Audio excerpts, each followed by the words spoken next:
Hi எல்லாரும் எப்படி இருக்கீங்க? நல்லா இருக்கீங்களா? இன்னைக்கு நம்மளோட சேனல்ல உங்களுக்கான என்ன வீடியோ கொண்டு வந்திருக்கு அப்படின்னா, கமெண்ட் செக்ஷன்லயும் இன்ஸ்டாகிராம்லயும் ஏகப்பட்ட பேர் கேட்ட ராக் அப்படிங்கிற ஒரு பயங்கரமான கிரைம் இன்வெஸ்டிகேஷன் சீரீஸ் தான் பார்க்க போறோம். ஆனா அதுல மனசை கணக்க வைக்கிற ஒரு விஷயம் என்னன்னா, இந்த சீரீஸ்ல நம்ம பார்க்க போற எல்லா விஷயமே உண்மை சம்பவத்தை தழுவி எடுக்கப்பட்டது. சோ இப்படிப்பட்ட சம்பவம் டெல்லியில 1978 நடந்திருக்கு. சோ அப்படி நடந்த அந்த சம்பவத்தை தான் இப்போ ஒரு சீரீஸா எடுத்து விட்டுருக்காங்க. சோ இப்போ இதுவே போதும் நினைக்கிறேங்க. டைரக்டா வீடியோக்குள்ள போயிடலாம். பட் அப்படி போறதுக்கு முன்னாடி எப்பவும் போல இந்த வீடியோக்கு லைக் பண்ணி தட்டி விட்டுருக்கேன். அப்படி நம்ம சேனல் இன்ஸ்டாகிராம்ல ஃபாலோ பண்ணுறதுக்கும் ஃபாலோ பண்ணிக்கோங்க. கூடவே சப்ஸ்கிரைப் பண்ணுங்க. மறக்காம பக்கத்தில் கூட பெல் ஐகானை கிளிக் பண்ணிக்கோங்க. வாங்க வீடியோக்குள்ள போலாம். இது உங்கள் தமிழ் ஹாலிவுட் டைம்ஸ்.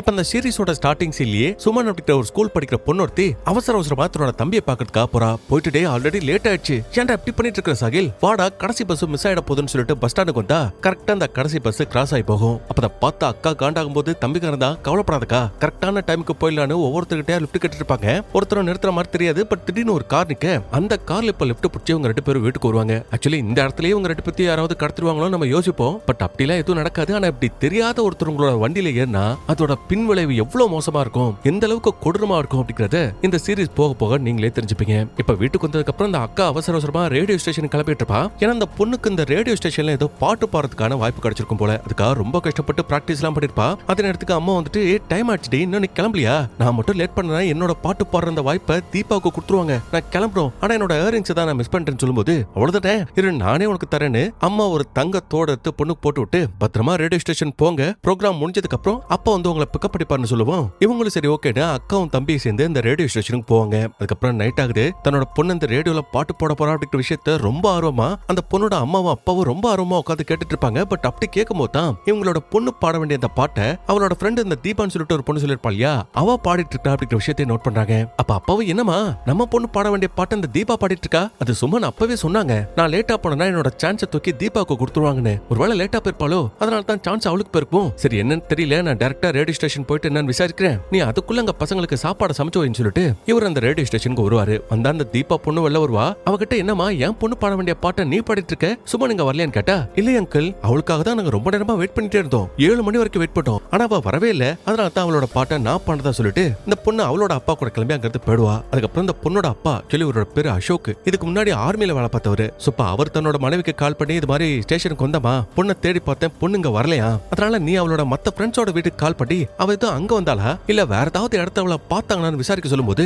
இவங்களும் ஒவ்வொருத்தருக்கா கால் பண்ணி தான் பொண்ணு வந்தாளா தான் பையன் வந்தானா அவங்க அங்க இருக்காங்களான்னு எவ்வளவுதான் கேட்டாலும் ஒருத்தரோட வீட்டுக்கு அவங்க 2 பேரும் போகல. அண்ட் இப்ப நம்ம பார்த்துட்டு இருக்கிற விஷயம்லாம் பிரசன்ட்ல நடந்துட்டு இருக்கு. ஆனா இப்ப நம்ம பார்க்க போற இந்த கதை இப்பல இருந்து 8 நாளைக்கு முன்னாடி நடந்த கதை. அதுல ராஜு பாபுன்னு சொல்லிட்டு 2 திருட்டு பல்க ஜாலியா உட்காந்து தியேட்டர்ல படம் பார்த்துட்டு இருப்பாங்க. ஆனா அதுல ஒருத்தன் மட்டும் இந்த ராஜுங்கிறவன் மட்டும் படம் பார்க்காம பக்கத்துல ஒருத்தன் ஒரு லேடி கூட அப்படி இப்படி மாறிருப்பேன், அதை வேடிக்கை பார்த்துட்டு இருப்பான். அதுக்கப்புறம் அப்படி இப்படிமா இருந்தா இல்லையா ஒரு ஆளு, அவன் எழுந்து பாத்ரூம் போகும்போது இந்த பழுகளும் பின்னாடியே போறானுங்க. போயிட்டு சுச்சு போயிட்டு போது இந்த ராஜு போய் எட்டி அந்த பையனோட அந்த இடத்த பார்த்துட்டு இருக்கும்போது, என்னடா அப்படி பார்த்துட்டு இருக்கிற, நான் போட்டோ எடுத்து பிரேமா மாட்ட போறேன் அப்படிங்கிற மாதிரி இவன் கலாய்க்கிறான். அதுக்கப்புறம் இவனுங்க என்ன யோசிச்சானுங்கன்னு தெரியலங்க, திடீர்னு இவனை போட்டு அடின்னு அடிச்சு இவங்கிட்ட இருக்கிற பணம் நகை எல்லாத்தையும் ஆட்டையை போட்டு திருடிட்டு வர்றானுங்க. அப்ப கூட அந்த தியேட்டரோட செக்யூரிட்டி இந்த பையல்களை பிடிக்கிறதுக்காக ட்ரை பண்ணுவாரு. பட் எப்படியோ அவரை தள்ளி விட்டுட்டு இந்த 2 பையல்களும் அந்த இடத்த விட்டு எஸ்கேப் ஆயிருவாங்க. அதுக்கப்புறம் இப்ப கதை மறுபடியும் பிரசன்ட்க்கு வருது. இந்த கதை அப்படியே பிரசன்ட் பாஸ்ட்னு மாறி தான் போவோம். இப்ப பிரசன்ட்ல இந்த சீரிஸோட ஹீரோ SI ஜெயபிரகாஷ் அப்படிங்கிற ஆளை தான் காட்டுறாங்க. அவனுக்கு இன்ஸ்பெக்டர் ஆகணும்னு ரொம்ப பெரிய ஆசை. அதுக்காக ரொம்ப கஷ்டப்பட்டு படிச்சிட்டு இருப்பான். தன்னோட ஃப்ரெண்டு கிட்டையும் கேள்வியை கேட்க சொல்லி கரெக்டா இருக்கா அப்படிங்கிற விஷயத்தை செக் பண்ணிட்டு இருப்பான். அப்ப திடீர்னு அந்த இடத்துக்கு நம்ம ஹீரோவோட அப்பா வந்துட்டு, என்னடா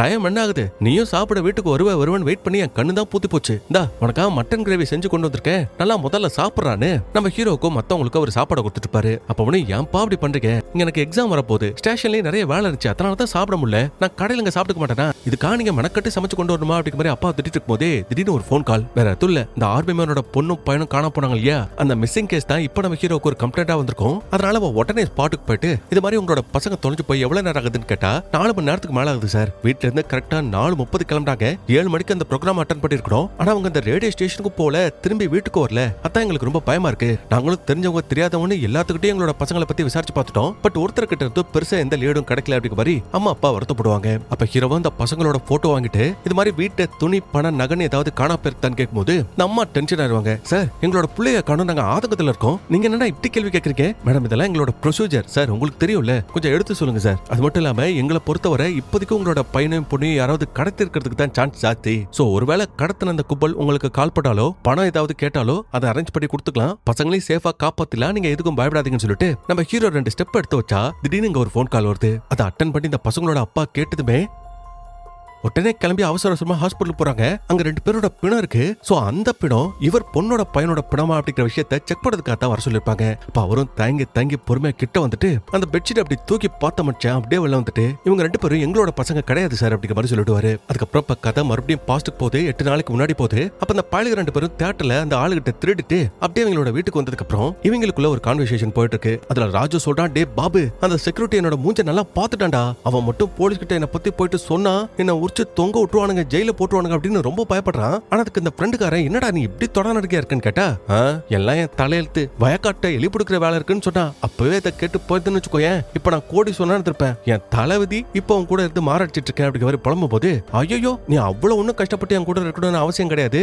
உனக்கு மரியாதை கிளம்பி உன்னோட வீட்டுக்கு திரும்பி போடான்னு சொன்னா இவனும் கோவத்துல துணிவெண்ணி எல்லாத்தையும் எடுத்துக்கிட்டு அங்கிருந்து புலமேன்னு பாப்பான். ஆனா அந்த பையன் நிப்பாட்டி, போறதான் போற, வா வந்து ஒரு வாய் சாப்பிட்டுட்டு போடான்னு கூப்பிடும் போது இவனும் வரான், ஒன்னா உட்காந்து சாப்பிடுறான். அந்த சாப்பிட்ட அந்த கொஞ்ச நேரத்திலேயே இந்த நாயங்க 2 பேரும் மறுபடியும் ஒன்னா ஃப்ரெண்ட் ஆயிட்டாங்க. அதுக்கப்புறம் கதை மறுபடியும் பிரசன்ட்க்கு வருது. அப்ப நம்ம ஹீரோ என்ன பண்றானா, லோக்கல்ல இது மாதிரி பசங்களை கடத்துறதுக்குனே ஒரு கும்பல் இருக்கும் இல்லையா, அதுல 2 பாலில போட்டு அடின்னு அடிச்சு உரிச்சு இது மாதிரி ஒரு பொண்ணும் பையனும் காணாம போயிருக்காங்க. பொண்ணுக்கு 16 வயசு, பையனுக்கு 14 வயசு. அவங்கள பத்தி ஏதாவது உங்களுக்கு தெரியுமா, நீங்க தான் உங்க 2 பேத்தையும் கடத்துறீங்களான்னு போட்டு அடின்னு அடிச்சா அந்த பழிக காலில் வந்து, சத்தியமா நாங்க எதுவும் பண்ணல சார், இப்பெல்லாம் நாங்க எந்த பசங்களையும் கடத்துறது இல்ல சார், திருந்திட்டோம் சார். சரி நீ பண்ணலனா வேற யாரா பண்ணா, பிரிஜு அவன் தான் சார் இது மாதிரியான பசங்க எல்லாம் கடத்தி கல்ஃப்ல வேலை செய்யறதுக்காக அந்த பசங்களை வித்துருவான் சார். அந்த கடத்தின பசங்களையும் பக்கத்துல ஒரு காடு இருக்குல்ல, அந்த காட்டுக்குள்ள தான் சார் பதுக்கி வச்சிருப்பான்னு சொல்லும்போது ஹீரோவும் கூட இருக்கிற போலீஸ்காரர்கிட்ட அந்த காடு எங்க இருக்குன்னு கேட்டா, அந்த பசங்க போக வேண்டியதா இருந்த அந்த ரேடியோ ஸ்டேஷன் பக்கத்துல தான் அந்த காடு இருக்குதான். அதனால அவங்க அடுத்த நிமிஷமே இந்த பழுகளை அடிச்சு துரத்து விட்டுட்டு ஸ்டேஷனுக்கு வந்துட்டு தேவைப்படுற ஆயுதம், டார்ச் லைட்னு எல்லாத்தையும் எடுத்துக்கிட்டு மொத்த போலீஸ் பட்டாளமும் காட்டுக்குள்ள இறங்கி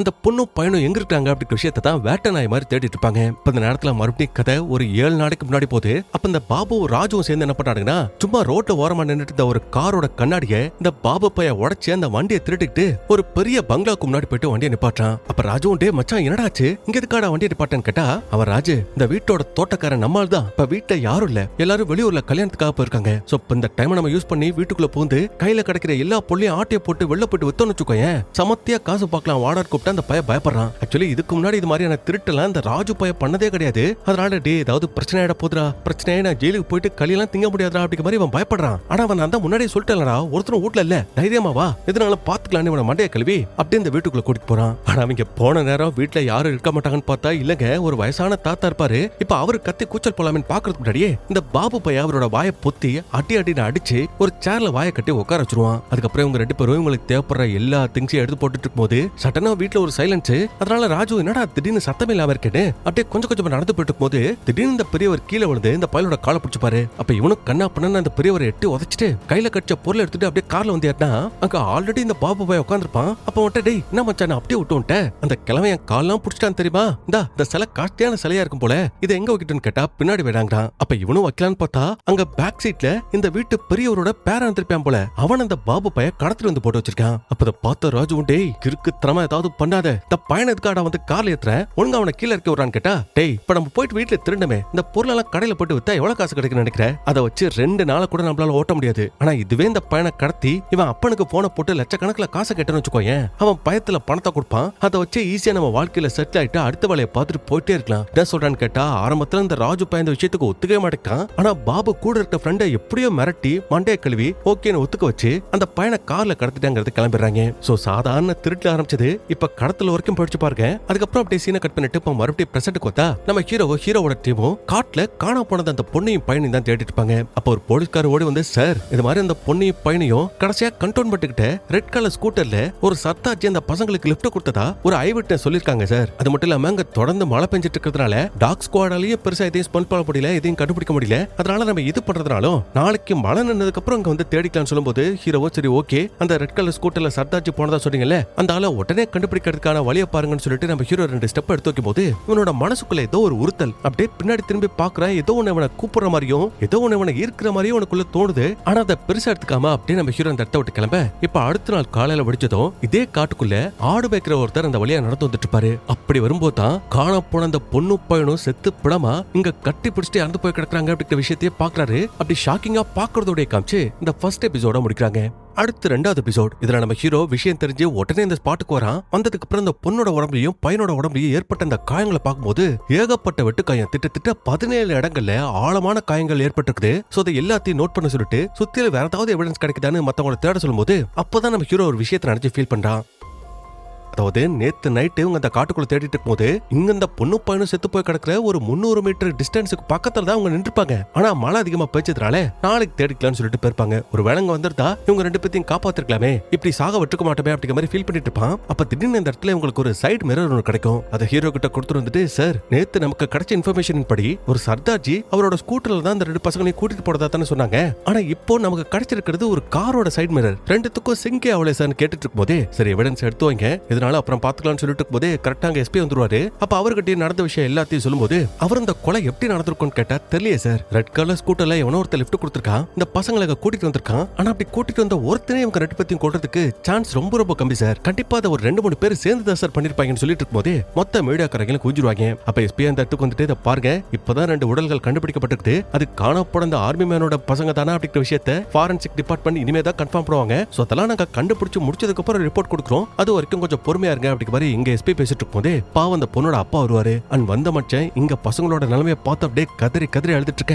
அப்படியே சீனை கட் பண்ணா நம்ம ஹீரோ ஸ்டேஷனுக்கு வரான். அப்ப அங்க இருக்க ஒரு போலீஸ்காரர் நம்ம ஹீரோ கிட்ட ஒரு ரிப்போர்ட் கொடுத்து, சார் ஃபாரன்சிக் டிபார்ட்மெண்ட் சேர்ந்தவங்க அந்த கிரைம் ஸ்பாட்டுக்கு போயிருக்காங்க சார், போயிட்டு அங்க உள்ள மண்ணு தண்ணி நம்ம கண்டுபிடிச்ச கண்ணாடின்னு எல்லாத்தையும் எடுத்துட்டு போயிருக்காங்க சார்னு சொல்லும்போது ஹீரோ கடுப்பாகிறான். ஏன்னா அந்த காலகட்டத்துல எல்லாம் பாத்தீங்கன்னா இந்த ஃபாரன்சிக் டிபார்ட்மெண்ட் பெருசா போலீஸ் நம்பாது, அவங்க மேல ஒரு நல்ல அபிப்பிராயமும் கிடையாது. அதனால ஹீரோ கிளினிக்ல வேலை பார்க்குற டாக்டர்லாம் இப்ப போலீஸ் வேலையை பார்க்க ஆரம்பிச்சிட்டாங்களா, இதுல என்னைய வேற கூப்பிட்டு விட்டுருக்காங்க, என்னன்னு போயிட்டு பாத்துட்டு வரேன் நம்ம ஹீரோ கிளம்புறா. அப்பதான் அந்த ரெட் கலர் ஸ்கூட்டர்ல இந்த பொண்ணுக்கும் பையனுக்கும் ஒரு சர்தார்ஜி லிஃப்ட் கொடுத்ததை சொல்லிருப்பாங்க இல்லையா, அந்த ஆளை கண்டுபிடிச்சிட்டாங்க. அதனால வர ஜீப்ல கூட்டிட்டு போயிட்டு இருக்கும்போதே நம்ம ஹீரோவும், நீங்க யாரு எப்ப அந்த பசங்களை பாத்தீங்க எங்க இறக்கி விட்டீங்கன்னு கேட்கும்போது, நான் ஒரு டாக்டர் சார், கிளினிக்ல வேலையை முடிச்சுட்டு ஒரு கான்ஃபரன்ஸ்க்காக போயிட்டு இருக்கும்போது தான் வழியில இந்த பசங்களை பார்த்தேன், இது மாதிரி நாங்க ரேடியோ ஸ்டேஷன் போனோம், ப்ளீஸ் அங்க எங்களை கொண்டு போய் விட்டுக்குன்னு கேட்கும்போது அந்த டைம்ல எனக்கு கான்ஃபரன்ஸ்க்கு ரொம்ப நேரம் ஆயிடுச்சு சார், அதனால என்னால ரேடியோ ஸ்டேஷன் வரைக்கும் டிராப் பண்ண முடியாது, பக்கத்துல உள்ள பஸ் ஸ்டாண்ட்ல தான் டிராப் பண்ண முடியும்னு பசங்களை அங்க டிராப் பண்ணிட்டதா சொல்றாரு. சரி டிராப் பண்ணிட்டு நீங்க எங்க போனீங்கன்னு கேட்டா, கான்ஃபரன்ஸ் தான் சார் போனேன், 10 மணி வரைக்கும் அங்கதான் இருந்தேன், வேணும்னா நீங்க அங்கேயே போயிட்டு விசாரிச்சு பாருங்க, நான் சொல்றதுல உண்மைன்னு உங்களுக்கே புரியும் சொல்லும்போது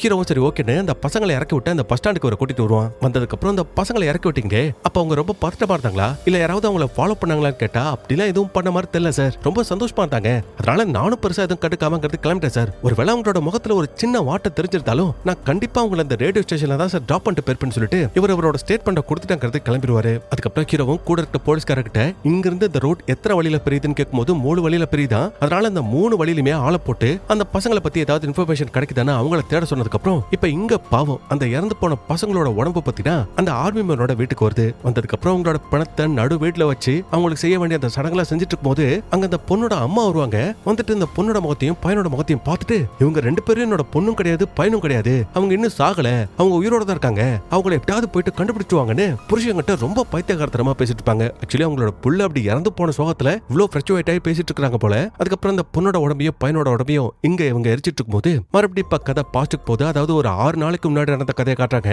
அப்ப அந்த பாபு பையன் என்ன பண்ணானா, ஒரு கடையில எடுத்து இப்ப இவங்க கடத்திருப்பாங்க இல்லையா ஒரு சின்ன பையன், அந்த பையனோட அப்பாவுக்கு கால் பண்ணி, இந்த பாரு நான் அவனோட பையனை கடத்திட்டேன், அதனால நான் கேட்கிற பணம் 2 லட்சம் ரூபாயை கொடுத்தா மட்டும்தான் அவனை உயிரோட பாப்பேன், இல்ல அவனோட கை வேற கால் வேற எல்லாத்தையும் வெட்டி வீசிடுவான்னு சொல்லிட்டு இந்த பையன் போன் காலை கட் பண்றா. கட் பண்றதுக்கு முன்னாடி உன் புள்ள உனக்கு உயிரோட வேணும்னா இந்த லொகேஷனுக்கு இவ்வளவு பணத்தை எடுத்துக்கிட்டு இங்க வந்துரு அப்படிங்கிற மாதிரி சொல்லிட்டு தான் போன் காலை கட் பண்ணிருப்பான். அதுக்கப்புறம் இந்த நாய் நேரா எங்க போறானா, இவன் முகரகட்டிக்கு ஒரு கேர்ள் ஃபிரெண்ட் வேற, அவளோட பேரு மீனா, ஹாஸ்பிட்டல்ல நர்ஸ் வேலை பாப்பா. சோப்பா அவளை பாக்குறதுக்காக போகும்போது, என்னடா உன்னை ஆளி காணோம், 2 நாளா எங்க போயிட்ட, இங்கதான் இருந்தேன், உன்னோட இதயத்துல விளையாடாதரா, நீ தானே சொன்ன என்னோட அம்மாவையும் அப்பாவையும் பாக்குறதுக்காக வரேன், நம்ம மேரேஜ பத்தி பேசுறதுக்காக வரேன்னு சொன்னேன், ஆனா அதுக்கப்புறம் உன்னை ஆளே காணமே எங்கடா போயிட்டேன்னு கேட்டா, அது ஒரு முக்கியமான வேலை தான் போயிட்டேன், அது மட்டும் இல்ல இப்ப நான் வாழ்க்கையிலேயே செட்டில் ஆக போறேன், அதுக்கப்புறம் நீயும் நானும் கல்யாணம் பண்ணிட்டு குழந்தை குட்டின்னு ரொம்ப சந்தோஷமா வாழ போறேன்னு அந்த பொண்ணை கட்டாயப்படுத்தி அவ கூட அப்படி இப்படிமா இருக்கிறதுக்கு அவன் ட்ரை பண்ணுவான். அப்ப அவ டேய் நீ என்ன மிருகமா, இது ஹாஸ்பிட்டல், இங்க டாக்டர்ஸ் யாராவது வந்தா எவ்வளவு பெரிய பிரச்சனை ஆகும் தெரியுமாடா அப்படிங்கிற மாதிரி திட்டும் போது ஒரு நிமிஷம் அந்த பையன் அந்த பொண்ணு அப்படி முறைச்சு பாப்பான். அப்படி பார்க்கும் போதே அரண்டுவா.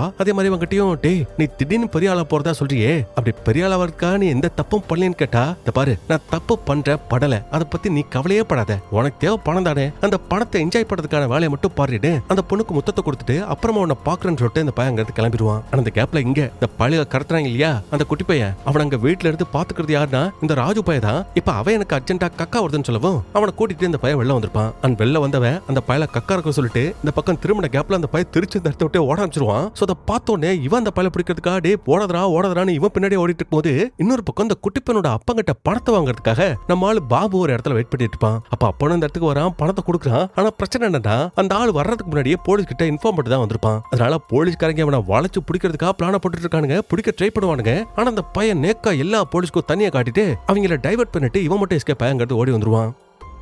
அதுக்கப்புறம் அப்படி சீனை கட் பண்ணிட்டு இப்ப மறுபடியும் பிரசன்ட்டுக்கு வராங்க. அப்ப நம்ம ஹீரோ அந்த ஃபாரன்சிக் டிபார்ட்மெண்ட் சேர்ந்த டாக்டர் பாக்குறதுக்காக போயிருப்பான் இல்லையா. அப்ப இந்த டாக்டர் என்ன பண்றாட்டா, டேபிள்ல விதவிதமான கத்தியை வச்சுட்டு அதை அவரோட அசிஸ்டன்ட் கிட்ட கொடுத்து ஒரு பன்னியோட உடம்புல அதை வச்சு குத்த சொல்றாரு. அப்ப இதை பாக்குற நமக்கு ஒரு மாதிரி பைத்தியக்காரத்தனமா தான் தோணும் இல்லையா. அதே மாதிரி தான் ஹீரோக்கு தோணுது. யாரும் அவங்க இப்படி எல்லாம் பண்ணிட்டு இருக்காங்கன்னு யோசிச்சுட்டு இருக்கான். அதான் உங்களுக்கு எல்லாம் தெரியுதே, எல்லாம் பண்றீங்களே, பேசாம நீங்களே இந்த கேஸ்ல யார் குற்றவாளி அப்படின்ற விஷயத்த கண்டுபிடிச்சிருக்கீங்கன்னு சொல்லும்போது இவரு இப்ப சிரிச்சுட்டு இப்ப இந்த கேஸ்ல இது வரைக்கும் கண்டுபிடிச்ச விஷயத்த அவர் சொல்லுவாரு. அதாவது அந்த பொண்ணையும் பையனையும் குத்தி கழிச்சது, அவங்களை வெட்டி கொன்ன அந்த ஆயுதம் இருக்கு இல்லையா, அந்த ஆயுதம் ஒரு கத்தியான அந்த கத்தி சின்ன கத்தி கிடையாதா, ரொம்ப ஹெவியா இருக்கக்கூடிய ஒரு பழங்கால பெரிய ஸ்வாடா. அதை கன்ஃபார்ம் பண்றதுக்காக தான் அந்த பன்னியோட உடம்புல அந்த கத்தியை வச்சு அப்படி குத்தி பார்த்துட்டு இருப்பாரு. இது இல்லாம செத்து போன அந்த சாகின் பையனோட உடம்புல ஏகப்பட்ட எலும்பு முறை ஏற்பட்டிருக்கும். சோ அப்படின்னா அவனை வேற ஒரு இடத்துல கொன்னு அவனை இழுத்துட்டு வந்து அந்த இடத்துல போட்டுக்கணும் அப்படிங்கிற மாதிரி டாக்டர் சொல்றாரு. அப்ப சரி சுமனுக்கு என்னாச்சு, அவ எப்படி செத்தான்னு கேட்டா, அவளோட தலையில பயங்கர வெயிட்டா இருக்கிற ஒரு கட்டையவோ ராட வச்சு அந்த கொலகார அடிச்சிருக்கான். அதனால தான் அந்த பொண்ணு இறந்து போயிருக்கணும். ஆனா அங்க அதிகப்படியான மழை பெஞ்சதுனால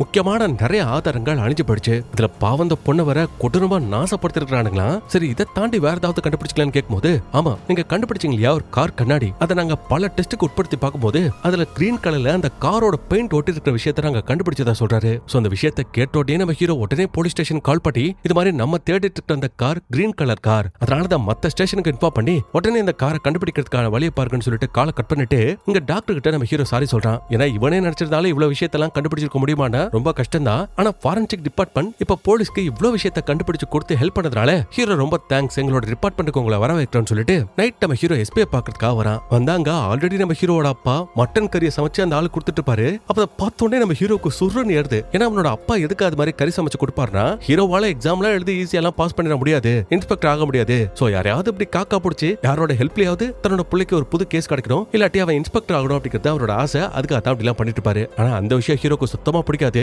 அதனால அவரை வெளில அமிச்சிட்டு எஸ்பி கிட்ட என்ன விஷயம் கேட்கும்போது, இதை பார்ப்பா அந்த பசங்களோட உடம்ப கண்டுபிடிச்சு 24 மணி நேரம் ஆயிடுச்சு, இது வரைக்கும் நீ பெருசா எதையும் கண்டுபிடிக்கல. இது கண்டுபிடிக்கலையா சார், அந்த பசங்களை கொன்ன வெப்பன் என்னன்னு கண்டுபிடிச்சிருக்கோம், அந்த கார் கிரீன் கலர், அந்த காரோட மாடல் என்ன நாங்க கண்டுபிடிச்சிருக்கோம், இன்னும் கொஞ்சம் டைம் கொடுத்தா அந்த குற்றவாளி யாரு நாங்க கண்டுபிடிச்சிருவோம் சார். யோ உனக்கு இந்த கேஸோட பிரஷர் புரியுதா, காணா போறது ஆர்மி ஆபீசரோட பசங்க, இது நேஷனல் லெவல்ல எப்படி வெடிச்சிட்டு இருக்கு தெரியுமா, இது உன்னோட பொசிஷனுக்கு தாங்க முடியாத கேஸ், அதனால இந்த கேஸ உன்னோட இன்ஸ்பெக்டர் கிட்ட நான் ஹேண்டில் பண்ண போறேன், அதனால அவர் இந்த கேஸ பார்த்து பாரு, நீ விலைக்கு சொன்னா எனக்கு ஏதாவது ஒரு சான்ஸ் கொடுத்து பாருங்க சார், அப்பதானே நானும் கத்துக்க முடியும், ஏதாவது கேஸ பிடிக்க முடியும் கேட்டா எஸ்பி அதுக்குள்ள கடைசி வரைக்கும் ஒத்துக்கிற மாதிரியே தெரியல. ஹீரோ கிட்ட வந்துட்டு இதை பார்ப்பா, நாளைக்கு காலையில விடிஞ்சோட இந்த கேஸ ஒழுங்கா இன்ஸ்பெக்டர் கிட்ட ஒப்படைக்கிறதுக்கான வழியை பாரு, அப்புறம் நடுவுல உனக்கு இன்ஸ்பெக்டர் எக்ஸாம்ல வருது இல்ல, சோ அந்த எக்ஸாமுக்கு படிக்கிறதுக்கான வேலையை மட்டும் பாரு, இந்த மாதிரி தேவையில்லாத வேலையெல்லாம் பார்க்காதன்னு சொல்லிட்டு அவர் அங்க இருந்து போயிடுவாரு. அதுக்கப்புறம் கதை பாஸ்ட்ல 6 நாளைக்கு முன்னாடி போகுது. அப்ப கடத்தப்பட்ட அந்த குட்டி பையன் இந்த ராஜு ரூம்ல தனியா இருக்கும்போது திடீர்னு கொலவரியோட இந்த இடத்துக்கு பாபு வரான். அவன் வந்த பையிட்ட டே என்னடா ஆச்சு, ஏன்டா அப்படி வரான்னு கேட்டா, இவனோட அப்பா இருக்கான் பாத்தியா,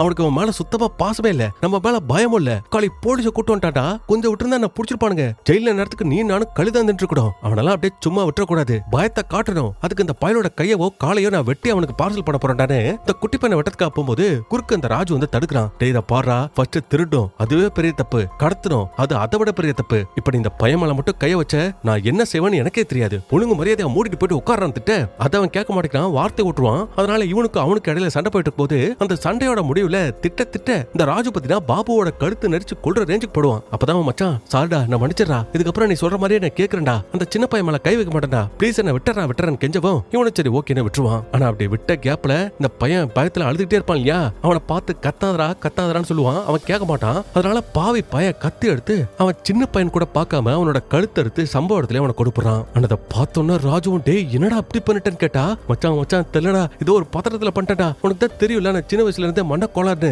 அதான்டா அப்படி பண்ணிட்டேன், என்ன மன்னிச்சிடறான்னு இந்த பையன் கதறிட்டு இருக்கான். சோ திருட்டு கடத்தல் இப்ப கொலை வரைக்கும் போயிடுச்சு. அதே மாதிரி இப்ப மறுபடியும் கதை பிரசன்ட்க்கு வரும்போது நம்ம ஹீரோனை பாக்குறதுக்காக போறான். ஆக்சுவலி இந்த கிரைம் ஸ்பாட்டுக்கே நம்ம ஹீரோயின் வந்திருப்பா, அவர் ரிப்போர்ட்டர். அண்ட் அவளோட ஹாஸ்டலுக்கு நம்ம ஹீரோ வரும்போது தான் இவங்க 2 பேரும் லவ் பண்றாங்க அப்படிங்கிற விஷயமே நமக்கு தெரியும். அதே மாதிரி ஹீரோ அந்த இடத்துக்கு வந்துட்டு இது மாதிரி அந்த மர்டர் கேஸை நான் தான் டீல் பண்ணிட்டு இருந்தேன், இப்ப இந்த கேஸை என்கிட்ட இருந்து பிடிக்கி அந்த இன்ஸ்பெக்டர் கிட்ட கொடுக்க போறாங்க அப்படிங்கிற விஷயத்த சொல்லி கஷ்டப்படும் போது இவன் தான் டேய் ஏன்டா இவ்ளோ ஃபீல் பண்ற, நீ முடிக்கலனாலும் இன்னொருத்தர் இந்த கேஸை முடிக்க தானே போறாங்க, இல்ல உனக்கு புரியல, அந்த பொண்ணு பையன் செத்து போனதை என் கண்ணால பார்த்தேன், பயத்துல ஒருத்தருக்கு ஒருத்தர் கட்டுப்பிடிச்சிட்டு கிடந்தாங்க, அந்த சம்பவம் இன்னும் என்னோட கண்ணுக்குள்ளே நிக்குது. சோ அவங்கள அப்படி கொடூரமா கொலை பண்ண ஒரு கொலைகாரன் வெளியில அப்படி ஜாலியா சுத்திட்டு இருக்கா அப்படிங்கிற விஷயத்த நினைக்கும் போது என்னால இங்க எப்படி நிம்மதியா வேலை பார்க்க முடியும் அப்படிங்கிற மாதிரி ஹீரோ ரொம்ப ஆதங்கத்தோட பேசிட்டு இருப்பான். அப்ப ஹீரோயின் மோட்டிவேட் பண்ணும்போது தான் நம்ம ஹீரோக்கு ஒரு விஷயம் ஸ்ட்ரைக் ஆகுது. அதாவது அடுத்த நாள் காலையில தானே நம்ம ஹீரோ இந்த கேஸை அந்த இன்ஸ்பெக்டர் கிட்ட ஒப்படைக்கணும். ஆனா அதுக்கு முன்னாடி இப்போ ஒரு 7-8 மணி நேரத்துக்கு மேல டைம் கிடைக்குதுல, அதனால அந்த டைமை வேஸ்ட் பண்ணக்கூடாது, அதுக்குள்ள அந்த கேஸ்ல ஏதாவது லீடு கிடைக்குதான்னு பாப்போன்னு நம்ம ஹீரோ சம்பவம் நடந்த அந்த கிரைம் ஸ்பாட்டுக்கு போவான். போனாங்க. திடீர்னு பேய் மாதிரி அந்த பசங்களோட அப்பா அங்க நின்னுட்டு இருப்பாரு. என் பொண்ணு இருக்காளே அவ ரொம்ப தைரியசாலி சார், ஆனா சாகில் இருட்டுனா ரொம்ப பயப்படுவான். இந்த இடத்த பாருங்க, பின் டிராப் சைலண்ட், எவ்வளவு இருட்டா இருக்குல்ல, இந்த இருட்டை பார்த்து என் புள்ள எவ்வளவு பயந்துருப்பான், யாராவது வாங்கல எங்களை காப்பாத்துங்களேன்னு எப்படி கத்திருப்பான். ஆனா அவங்க 2 பத்தி யாருமே காப்பாத்தலையே சார்னு பாவம் அந்த மனுஷன் நொந்து போய் ஃபீல் பண்ணிட்டு அந்த இடத்த விட்டு கிளம்புவாரு. அதுக்கப்புறம் ஹீரோவும் அவ்வளவுதான், இதுக்கப்புறம் இந்த கேஸ்ல நம்மளால இதையும் கண்டுபிடிக்க முடியாதுன்னு சோகமா அப்படியே ஜீப்ல போயிட்டு இருக்கும் போது திடீர்னு காட்டுக்குள்ள இருந்து ஒரு குதிரை பத்தி அப்படியே கிராஸ் பண்ணி முன்னாடி ஓடும். அதனால அவன் ஜீப்பை நிப்பாட்டான். இறங்கி வந்து அந்த குதிரை இருக்கா வேற யாராவது இருக்காங்கன்னு தேடி பார்த்தா ஒருத்தரையும் காணும். அதனால சரி யாரையும் காணும்னு சொல்லிட்டு அங்கிருந்து போலமேன் பார்க்கும் போதான் உயால இப்ப நம்ம ஹீரோ தேடிட்டு இருக்கிற அந்த கிரீன் கலர் கார், அதான் அந்த கொலகாரங்க பயன்படுத்துற அந்த கார் இங்க கீழே பள்ளத்தாக்குல ஆக்சிடென்ட் ஆகி கிடக்க அப்படிங்கிற விஷயத்தையே நோட் பண்ற மாதிரி காமிச்சு அப்படியே இந்த 2வது எபிசோட முடிக்கிறாங்க. அதுக்கப்புறம் 3வது எபிசோட்ல ஹீரோ கண்டுபிடிச்ச அந்த கிரீன் கலர் காரை ஃபாரன்சிக் டிபார்ட்மெண்ட் கிட்ட கொடுத்து தரவா அதுல உள்ள டீடைல்ஸ் எல்லாம் செக் பண்ணும்போது தான் இவங்களுக்கு நிறைய ஷாக்கிங்கான விஷயம் தெரிய வந்திருக்கும். அதுல ஒண்ணு, நம்ம ஹீரோ கெஸ் பண்ணது கரெக்ட் தான், இந்த கொலை பண்ணது ஒரு ஆள் கிடையாது 2 பேரு. ஏன்னா அந்த காருக்குள்ள மொத்தமா 4 பேரோட ஃபிங்கர் பிரிண்ட் கிடைச்சிருக்கு. அதுல 2 அந்த பசங்களோடது, மிச்சமுள்ள 2 அந்த கொலகார பயல்களோடது. அதுலயும் ஒருத்தரோட கைரேகை பத்தினா இங்குள்ள கார்ல அது சரியா பதியலையா. போதா குறைக்கிறது ஒரு திருட்டு கார். இந்த காருக்குள்ள அந்த பொண்ணுக்கும் பையனுக்கும் இந்த கொலகார பயல்களுக்கும் இடையில ஒரு சண்டை கூட போயிருக்கு சார். மத்த விஷயம் எல்லாம் பிளட் ரிப்போர்ட்ஸ் வந்ததுக்கு அப்புறமா தான் முழுசாங்களால சொல்ல முடியும்னு டாக்டர் சொல்லும்போது ஹீரோ நாங்க இன்னொரு விஷயத்தையும் கண்டுபிடிச்சிருக்கோன்னு இந்த பசங்களை கொலை பண்ண இந்த ஆயுதத்தை காட்டுறான். அது அந்த கார்ல இருந்திருக்கும் போல. சோ அதுவும் அந்த டாக்டர் சொன்ன மாதிரியே ஒரு பழங்கால வாள் தான். அதுலயே இந்த வாள் சுதந்திரத்துக்கு முன்னாடி செய்யப்பட்ட வாளா. ஆனா அந்த வாள்ல ஸ்ரீ மோகன்லால் சோடி சோரன் வாளா அப்படிங்கிற மாதிரி ஒரு பேர் போட்டிருக்கு. சோ அந்த சோரன் வாளா மட்டும் யாருன்னு நம்ம கண்டுபிடிச்சிட்டோம்னா ஈஸியா அந்த கொலகாரங்களையும் நம்ம கண்டுபிடிச்சலாம் அப்படிங்கிற மாதிரி இங்க உள்ள எஸ்பி கிட்ட நம்ம ஹீரோ கொஞ்சம் டைம் கேட்கும்போது தப்பாரு என்னால ரொம்ப நாள் டைம் கொடுக்க முடியாது, 48 ஹவர்ஸ் தான், அதுக்குள்ள அந்த கொலகாரன் யாரு என்ன நீ கண்டுபிடிக்கணும், இல்ல நீ டீல் பண்றது கேஸ தூக்கி மறுபடியும் இன்ஸ்பெக்டர்ட்டே கொடுத்துருவோம்னு சொல்லிட்டு இவர் அங்கிருந்து கிளம்பிடுவாரு. அதுக்கப்புறம் மறுபடியும் கதை பாஸ்ட்டுக்கு ஒரு 4 நாளைக்கு முன்னாடி போகுது. அப்ப அவனுங்க பாம்பேல அந்த சின்ன பையனை கொன்னுட்டு டெல்லியில ஒண்ணுமே தெரியாத மாதிரி ஒரு அன்னதான கூடத்துக்குள்ள உட்காந்து சாப்பிட்டுட்டு இருப்பானுங்க. அப்ப பாபு மட்டும் தான் சாப்பிடுவான், பக்கத்துல ராஜு சாப்பிடவே மாட்டான். ஏன்டா சாப்பிட மாட்டான்னு கேட்டா, நீ என்ன பண்ணிட்டு வந்திருக்க அப்படிங்கிற விஷயம் உனக்கு ஞாபகத்துல இருக்கா இல்லையா, ஒரு சின்ன பையனாவன், அவனை அப்படியே தப்பிக்க விட்டுருந்தா கூட அவன் நம்மளை பத்தி எதுவும் வாயை துறந்து சொல்லிருக்க மாட்டான், அவனை வெட்டி கூறு போடுறதுக்கு உனக்கு எப்படா மனசு வந்துச்சுன்னு இவனை கண்ணாப்பனு போட்டு திட்டிட்டு இருப்பான். அப்ப அதை கேட்டோன்னே இந்த பாபு அப்படியே சென்டிமெண்டா பேச ஆரம்பிக்கிறான். மச்சான் என்னடா நீ என்கிட்ட எப்படி பேசிட்ட, சின்ன வயசுல என்னோட அப்பா வளர்ந்துட்டேன், என் அம்மா சமய கட்டிலே எரிஞ்சு சாம்பல் ஆயிட்டாங்க, அதனால ஏற்பட்ட காயம்தான் இது, என் கையில உள்ள ரேகை கூட அழிஞ்சு போயிடுச்சு, அதுக்கப்புறம் எனக்கு அம்மாவா அப்பாவா நீ தானடா இருக்க, நீ என்கிட்ட அப்படி கோபப்பட்டுனா எப்படிரா, சரிடா இனிமே நீ என்ன சொன்னாலும் சரி அதை மட்டும் தான் நான் கேட்பேன், இப்ப திருடக்கூடாதா, உடச்சு சம்பாதிக்கணுமா சம்பாதிக்கலாம், எங்க போகணும்னு சொல்லு, என்ன வேலை பார்க்கணும்னு சொல்லு, அதை நான் அப்படியே கேட்கிறேன் சொல்றேன்னு கேட்கும்போது ராஜுவும் அப்பா நல்ல வேலை இவன் திருத்திட்டான்னு நினைச்சுக்கிட்டு இங்க டெல்லியில எனக்கு தெரிஞ்ச ஒரு பழைய ஃப்ரெண்ட் ஒருத்தர் இருக்கான், அவன் அந்த பார்ல பாட்டு பாடுற வேலையெல்லாம் பார்த்துட்டு இருக்கான், சோ அவனை நம்ம மீட் பண்ணோம்னா அவன் மூலமா நமக்கு ஏதாவது ஒரு வேலை கிடைக்கும், அந்த வேலையை பார்த்து நம்ம பொழைச்சிக்கலான்னு இந்த பழுக பேசிட்டு இருக்கானுங்க. அதுக்கப்புறம் இப்ப கதை மறுபடியும் பிரசன்ட்க்கு வருது. நம்ம ஹீரோ யாரை தேடி போறான்னா அந்த வாள்ல இருந்த சோரன் வாழா அப்படிங்கிற அந்த ஆளை தேடி தான் போறான். ஆனா அப்படி போயிட்டு ஒரு கடைக்கு போயிட்டு விசாரிக்கும் போது அந்த சோரன் வாழா ராஜாங்கிறவன் பல வருஷத்துக்கு முன்னாடியே செத்து போயிட்டானா. அது மட்டும் இல்ல, இங்க பிரிட்டிஷ் ஆண்ட காலகட்டத்துல அவங்களுக்கு ஏகப்பட்ட மருந்தை கொடுத்து அவங்களை ஏமாத்தி பணத்தை சும்மா இருந்தாலும் குவிச்சு வச்சிருந்தானா. அண்ட் இப்ப அவன் இறந்து போறதுக்கு அப்புறம் அவரோட பையன் பல்லுங்கிறவன் தான் அந்த சொத்து எல்லாத்தையும் அனுபவிச்சுட்டு இருக்கானா. ஆனா அந்த கர்ம பிடிச்சவனை பத்தி சொல்றதுக்கும் பெருசா எந்த விஷயமும் இல்ல சார். ஏன்னா அவனுக்கு பொண்ணுங்களே பிடிக்காது சார். அவன் ஒரு ஆம்பளை வெறி பிடிச்சவன். ஊர்ல இருக்க பசங்களை ஒருத்தனை விட மாட்டான். எல்லாத்துக்கூடயும் அப்படி இப்படிமா இருந்தா ஊர்ல உள்ளவங்க சும்மா விடுவாங்க. அவனை அடிச்சே தொத்திட்டாங்க. அது மட்டும் இல்ல சார், அவனோட பக்கத்து வீட்லயே அவனோட ஃப்ரெண்ட் ஒருத்தன் தனிராவன் இருந்தான். ஆனா அவனே இப்ப எங்க இருக்கான் ஏது பண்றான்னு தெரியல. ஆனா அந்த பல்லுங்கிறவன் அவன் அப்பனோட சொத்தெல்லாம் இப்ப கொஞ்சம் கொஞ்சமா கரைச்சு ஓடா தெரிஞ்சு இந்த கடை வீடு எல்லாத்தையும் என்கிட்ட வித்துட்டு எங்கேயோ ஓடி போயிட்டான் சார். இப்ப அவன் எங்க இருக்கான் என்ன பண்ணிட்டு இருக்கான் அப்படிங்கிற விஷயம் எனக்கு தெரியாதுன்னு பாரு. ஆனா அந்த சூரன்வாலாவோட பையனோட பேரு பல்லு அப்படிங்கிற மாதிரி மட்டும் உங்களுக்கு ஒரு குழு கிடைச்சிருக்கும். சோ இது இப்படி இங்க போயிட்டு இருக்கும் போது மறுபடியும் கதை பாஸ்டுக்கு ஒரு 4 நாளைக்கு முன்னாடி போகுது. அப்ப அந்த ராஜு பையன் சொல்லிருப்பா இல்லையா, எனக்கு பியாரன்னு சொல்லிட்டு ஒரு ஃப்ரெண்ட் இருக்கான். அவன் கிளப்ல பாட்டு பாடுற வேலையெல்லாம் பாத்துட்டு இருக்கான்னு சொல்லவும் இப்ப அவனை பாக்குறதுக்காக போனாங்க. ஒரு காமெடி என்னன்னா, அந்த ஃப்ரெண்டுக்காரன் பாதி பொண்ணு மாதிரியும் பாதி ஆம்பளை மாதிரியும் வேஷத்தை போட்டுக்கிட்டு பொண்ணு வாய்ஸ்லயும் பையனோட வாய்ஸ்லயும் மாறி மாறி பாட்டு பாடிட்டு இருப்பான். சோ அதை பார்த்து இந்த பாபு பையனும் பயங்கரமா சிரிச்சுட்டு, என்னடா அவனோட ஃப்ரெண்டு இங்க வந்து விபச்சார தொழில் பண்ணிட்டு இருக்கா அப்படிங்கிற மாதிரி கலாச்சிட்டு வெளியில வந்ததுக்கு அப்புறம் அந்த ராஜுவே அவங்க கிட்ட கேட்கறான், என்னடா இங்க ஊருக்கு வந்து கௌரவமா ஏதாவது வேலையை பார்த்துட்டு இருப்பான்னு பார்த்தா இப்படி விபச்சாரம் பண்ற வேலையெல்லாம் பார்த்துட்டு இருக்கேன்னு கேட்டா, அதை பாரு தப்பா பேசாத, இது ஒரு கலை, இந்த கலைக்காக தான் அப்படி எல்லாம் நான் பண்ணிட்டு இருக்கேன்னு சொல்லிட்டு இந்த பாலுகளை கூட்டிட்டு அவன் வீட்டுக்கு வரான். வந்ததுக்கு அப்புறம் ஃபுல்லா போதைய போட்டு சில விஷயத்த உளறான். இது மாதிரி மச்சா ராஜு நம்ம ஊர்ல இருந்தப்போ எவ்வளவு சந்தோஷமா இருந்தோம்டா. அதுலயும் உன்னோட தங்கச்சி எவ்வளவு அழகா இருப்பா. அவ மட்டும் தண்ணி பிடிக்கிறதுக்கு ஆத்துக்கு வந்தா அவளை பாக்குறதுக்கு அவ்வளவு ஆம்பளைங்க குமிஞ்சு கிடப்பானுங்க. அது மட்டுமா இருக்கானே ராஜு, இவனை சின்ன வயசுலயே ஹாஸ்பிட்டலுக்கு தூக்கிட்டு போயிட்டு அவனோட 2 விதப்பந்துல ஒரு விதப்பந்தை அப்படியே வெட்டி எடுத்துட்டாங்க அப்படிங்கிற விஷயத்த சொல்ல, அதை கேட்டோன்னே இந்த பாபு பயலுக்கு சிரிப்பா அடக்க முடியல. அவனை செம்மையா போட்டு கலாச்சிட்டு இருப்பான். அதே மாதிரி இந்த விஷயத்த ராஜுவும் கேட்டு கடுப்பாட்டு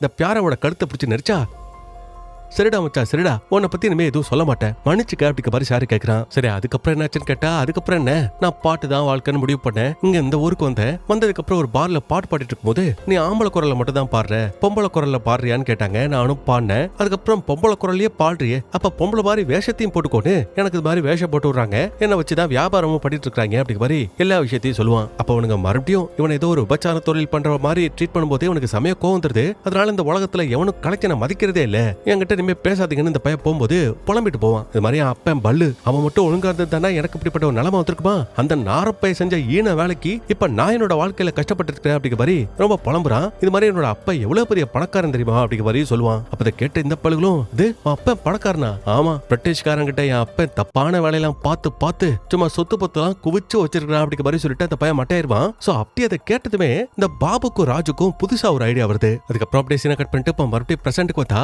அந்த ஃபாரன்சிக் டிபார்ட்மெண்ட் சேர்ந்த டாக்டர் பத்தினா புதுசா சில விஷயங்களை கண்டுபிடிச்சிருப்பாரு. அது என்னன்னா, கொலை நடத்தப்போ அந்த பொண்ணு பையனும் காரோட பேக் சீட்ல உட்கார்ந்துருக்காங்க. அப்ப அந்த கொலை செஞ்சவங்களுக்கும் இவங்களுக்கு இடையில பயங்கரமான சண்டை போயிருக்கு. ஆனா அதுல இன்ட்ரெஸ்டிங்கான மேட்டர் என்னன்னா, பின்னாடி உட்கார்ந்திருந்த அந்த பொண்ணு பையனும் அந்த கொலைகாரங்களை பயங்கரமா தாக்கிருக்காங்க. இந்த கொலைகாரங்க 2 பேத்தையுமே ஷார்ப்பான அந்த கொடையோட எட்ஜ் இருக்கும் இல்லையா, அதை வச்சு சாரா மாதிரியா தாக்கிருக்காங்க.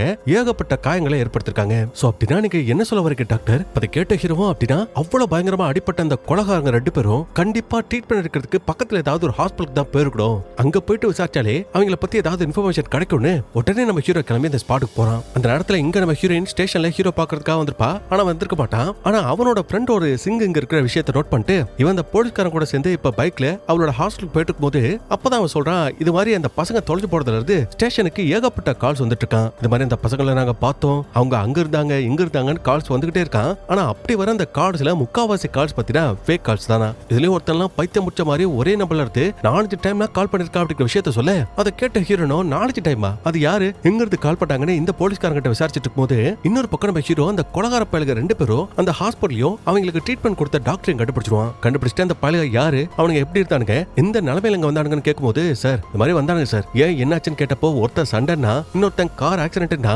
அவங்களோட உடம்புல பயங்கரமா அடிபட்டதுனால நானே எக்ஸ்ரே எடுக்கணும், அது வரைக்கும் நீங்க இங்க தான் இருக்கணும்னு சொல்லிட்டு போனேன். ஆனா திரும்பி வந்து பாக்குறதுக்கு முன்னாடியே இந்த பயலுக 2 பேரும் எஸ்கேப் ஆயிட்டாங்க சார். அதுவும் அவங்க புரியாத மொழியில பேசிக்கிட்டானுங்க. அப்படி பார்த்தா அவனுங்க இந்த ஊரை சேர்ந்தவனுங்க கிடையாதுன்னு நினைக்கிறேன்.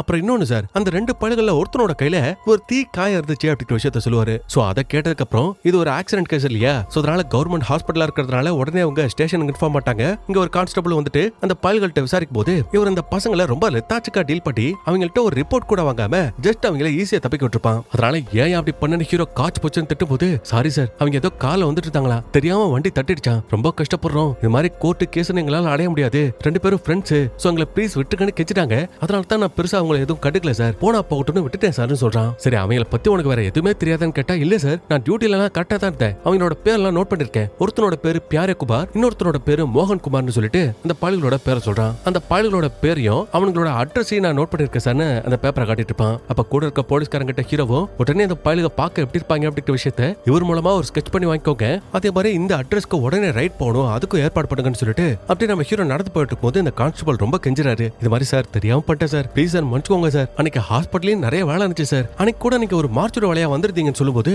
நான் வந்துடா, ஆமா சார் இங்க 2 பிணம் இருந்துச்சு, அந்த பிணத்தை அந்த பசங்களோட அம்மா அப்பா கிட்ட அடையாளம் காட்டுறதுக்காக வர சொன்னீங்களே, ஆமா அப்ப அந்த கொலகாரனுக்கு அன்னைக்கு ஹாஸ்பிட்டல் தான் எடுத்தானுங்களான்னு கேட்க இவர் ஆமாங்கிறாரு. சோ யோசிச்சு பாருங்க, இந்த கொலை பண்ண கொலகாரனும் நம்ம ஹீரோவும் ஒரே இடத்துல தான் இருந்திருக்காங்க, ஆனா இருந்தாலும் அந்த பாலுக ஜஸ்ட் மிஸ்ல எஸ்கேப் ஆயிருக்கானுங்க. அதனால ஹீரோவால இந்த விஷயத்தை ஏத்துக்கவே முடியல. அதே நேரத்துல இங்க இந்த பாபு பியாரு ராஜு இவங்க 3 பேரும் சேர்ந்து எங்க போறாங்கன்னா, அதான் நம்ம ஹீரோ கண்டுபிடிச்சிருந்தானே அந்த வால்ல உள்ள பேரு சோரன் வாலா, அவன் இறந்துட்டான். ஆனா அவனுக்கு ஒரு பையன், அவனோட பேரு பல்லுன்னு சொல்லிருப்பான். சோ அந்த பல்லுவோட பையன் தான் இந்த பியாரே. இப்ப இந்த பியாரே பாபு கிட்ட ராஜு கிட்ட என்ன சொல்லிருப்பான், இது மாதிரி என்னோட அப்பன் பிரிட்டிஷ்காரனுக்காக வேலை பார்த்து நிறைய சொத்து பணத்தை சேர்த்து வச்சிருக்கிறத சொல்லிருப்பான் இல்லையா, அதனால அவனோட வீட்டுக்கு ஆட்டே போறதுக்காக தான் அவங்க போயிட்டு இருப்பாங்க. அதுல ஃபர்ஸ்ட் உள்ள நுழையிறது இந்த பியாரே தான். அப்ப அவனை பார்த்த அப்படம் டேம் அவனே உன்னை பார்த்து எவ்வளவு நாள் ஆச்சுரா, என்ன திடீர்னு அப்பா மேல பாசம் வந்துச்சா, சரி உள்ளவா போயிட்டு சந்தோஷமா இருக்கலான்னு பெத்த புள்ள கூடயே அவன் தப்பா இருக்கிறதுக்காக முயற்சி பண்றான். அப்ப அவனும் டேய் என்ன நான் இப்ப தனியா நினைச்சியா, எனக்கு ஹெல்ப் பண்ண 2 ஃப்ரெண்ட்ஸ் வந்திருக்கானுங்க, உன்னை ஒன்று இல்லன்னு பட போறானுங்கன்னு சொல்லிட்டு அந்த பள்ளியில உள்ள கூப்பிட்டா இந்த பாபு எந்த அளவுக்கு மோசமானவனா இருக்கான் பாருங்க. இவன் கிட்ட வந்து டீல் பேசிட்டு இருக்கான்.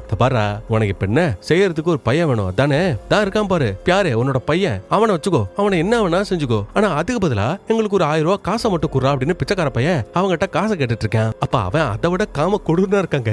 அதாவது சரி நீ கேட்ட காசை விட நான் டபுளா கூட கொடுக்குறேன், ஆனா அவ வேண்டாம் நீ நல்லா சிக்கன் இருக்கிற நீ வாடான்னு அவனோட அந்த இடத்துல கைய வச்சிட்டு இருக்கான்.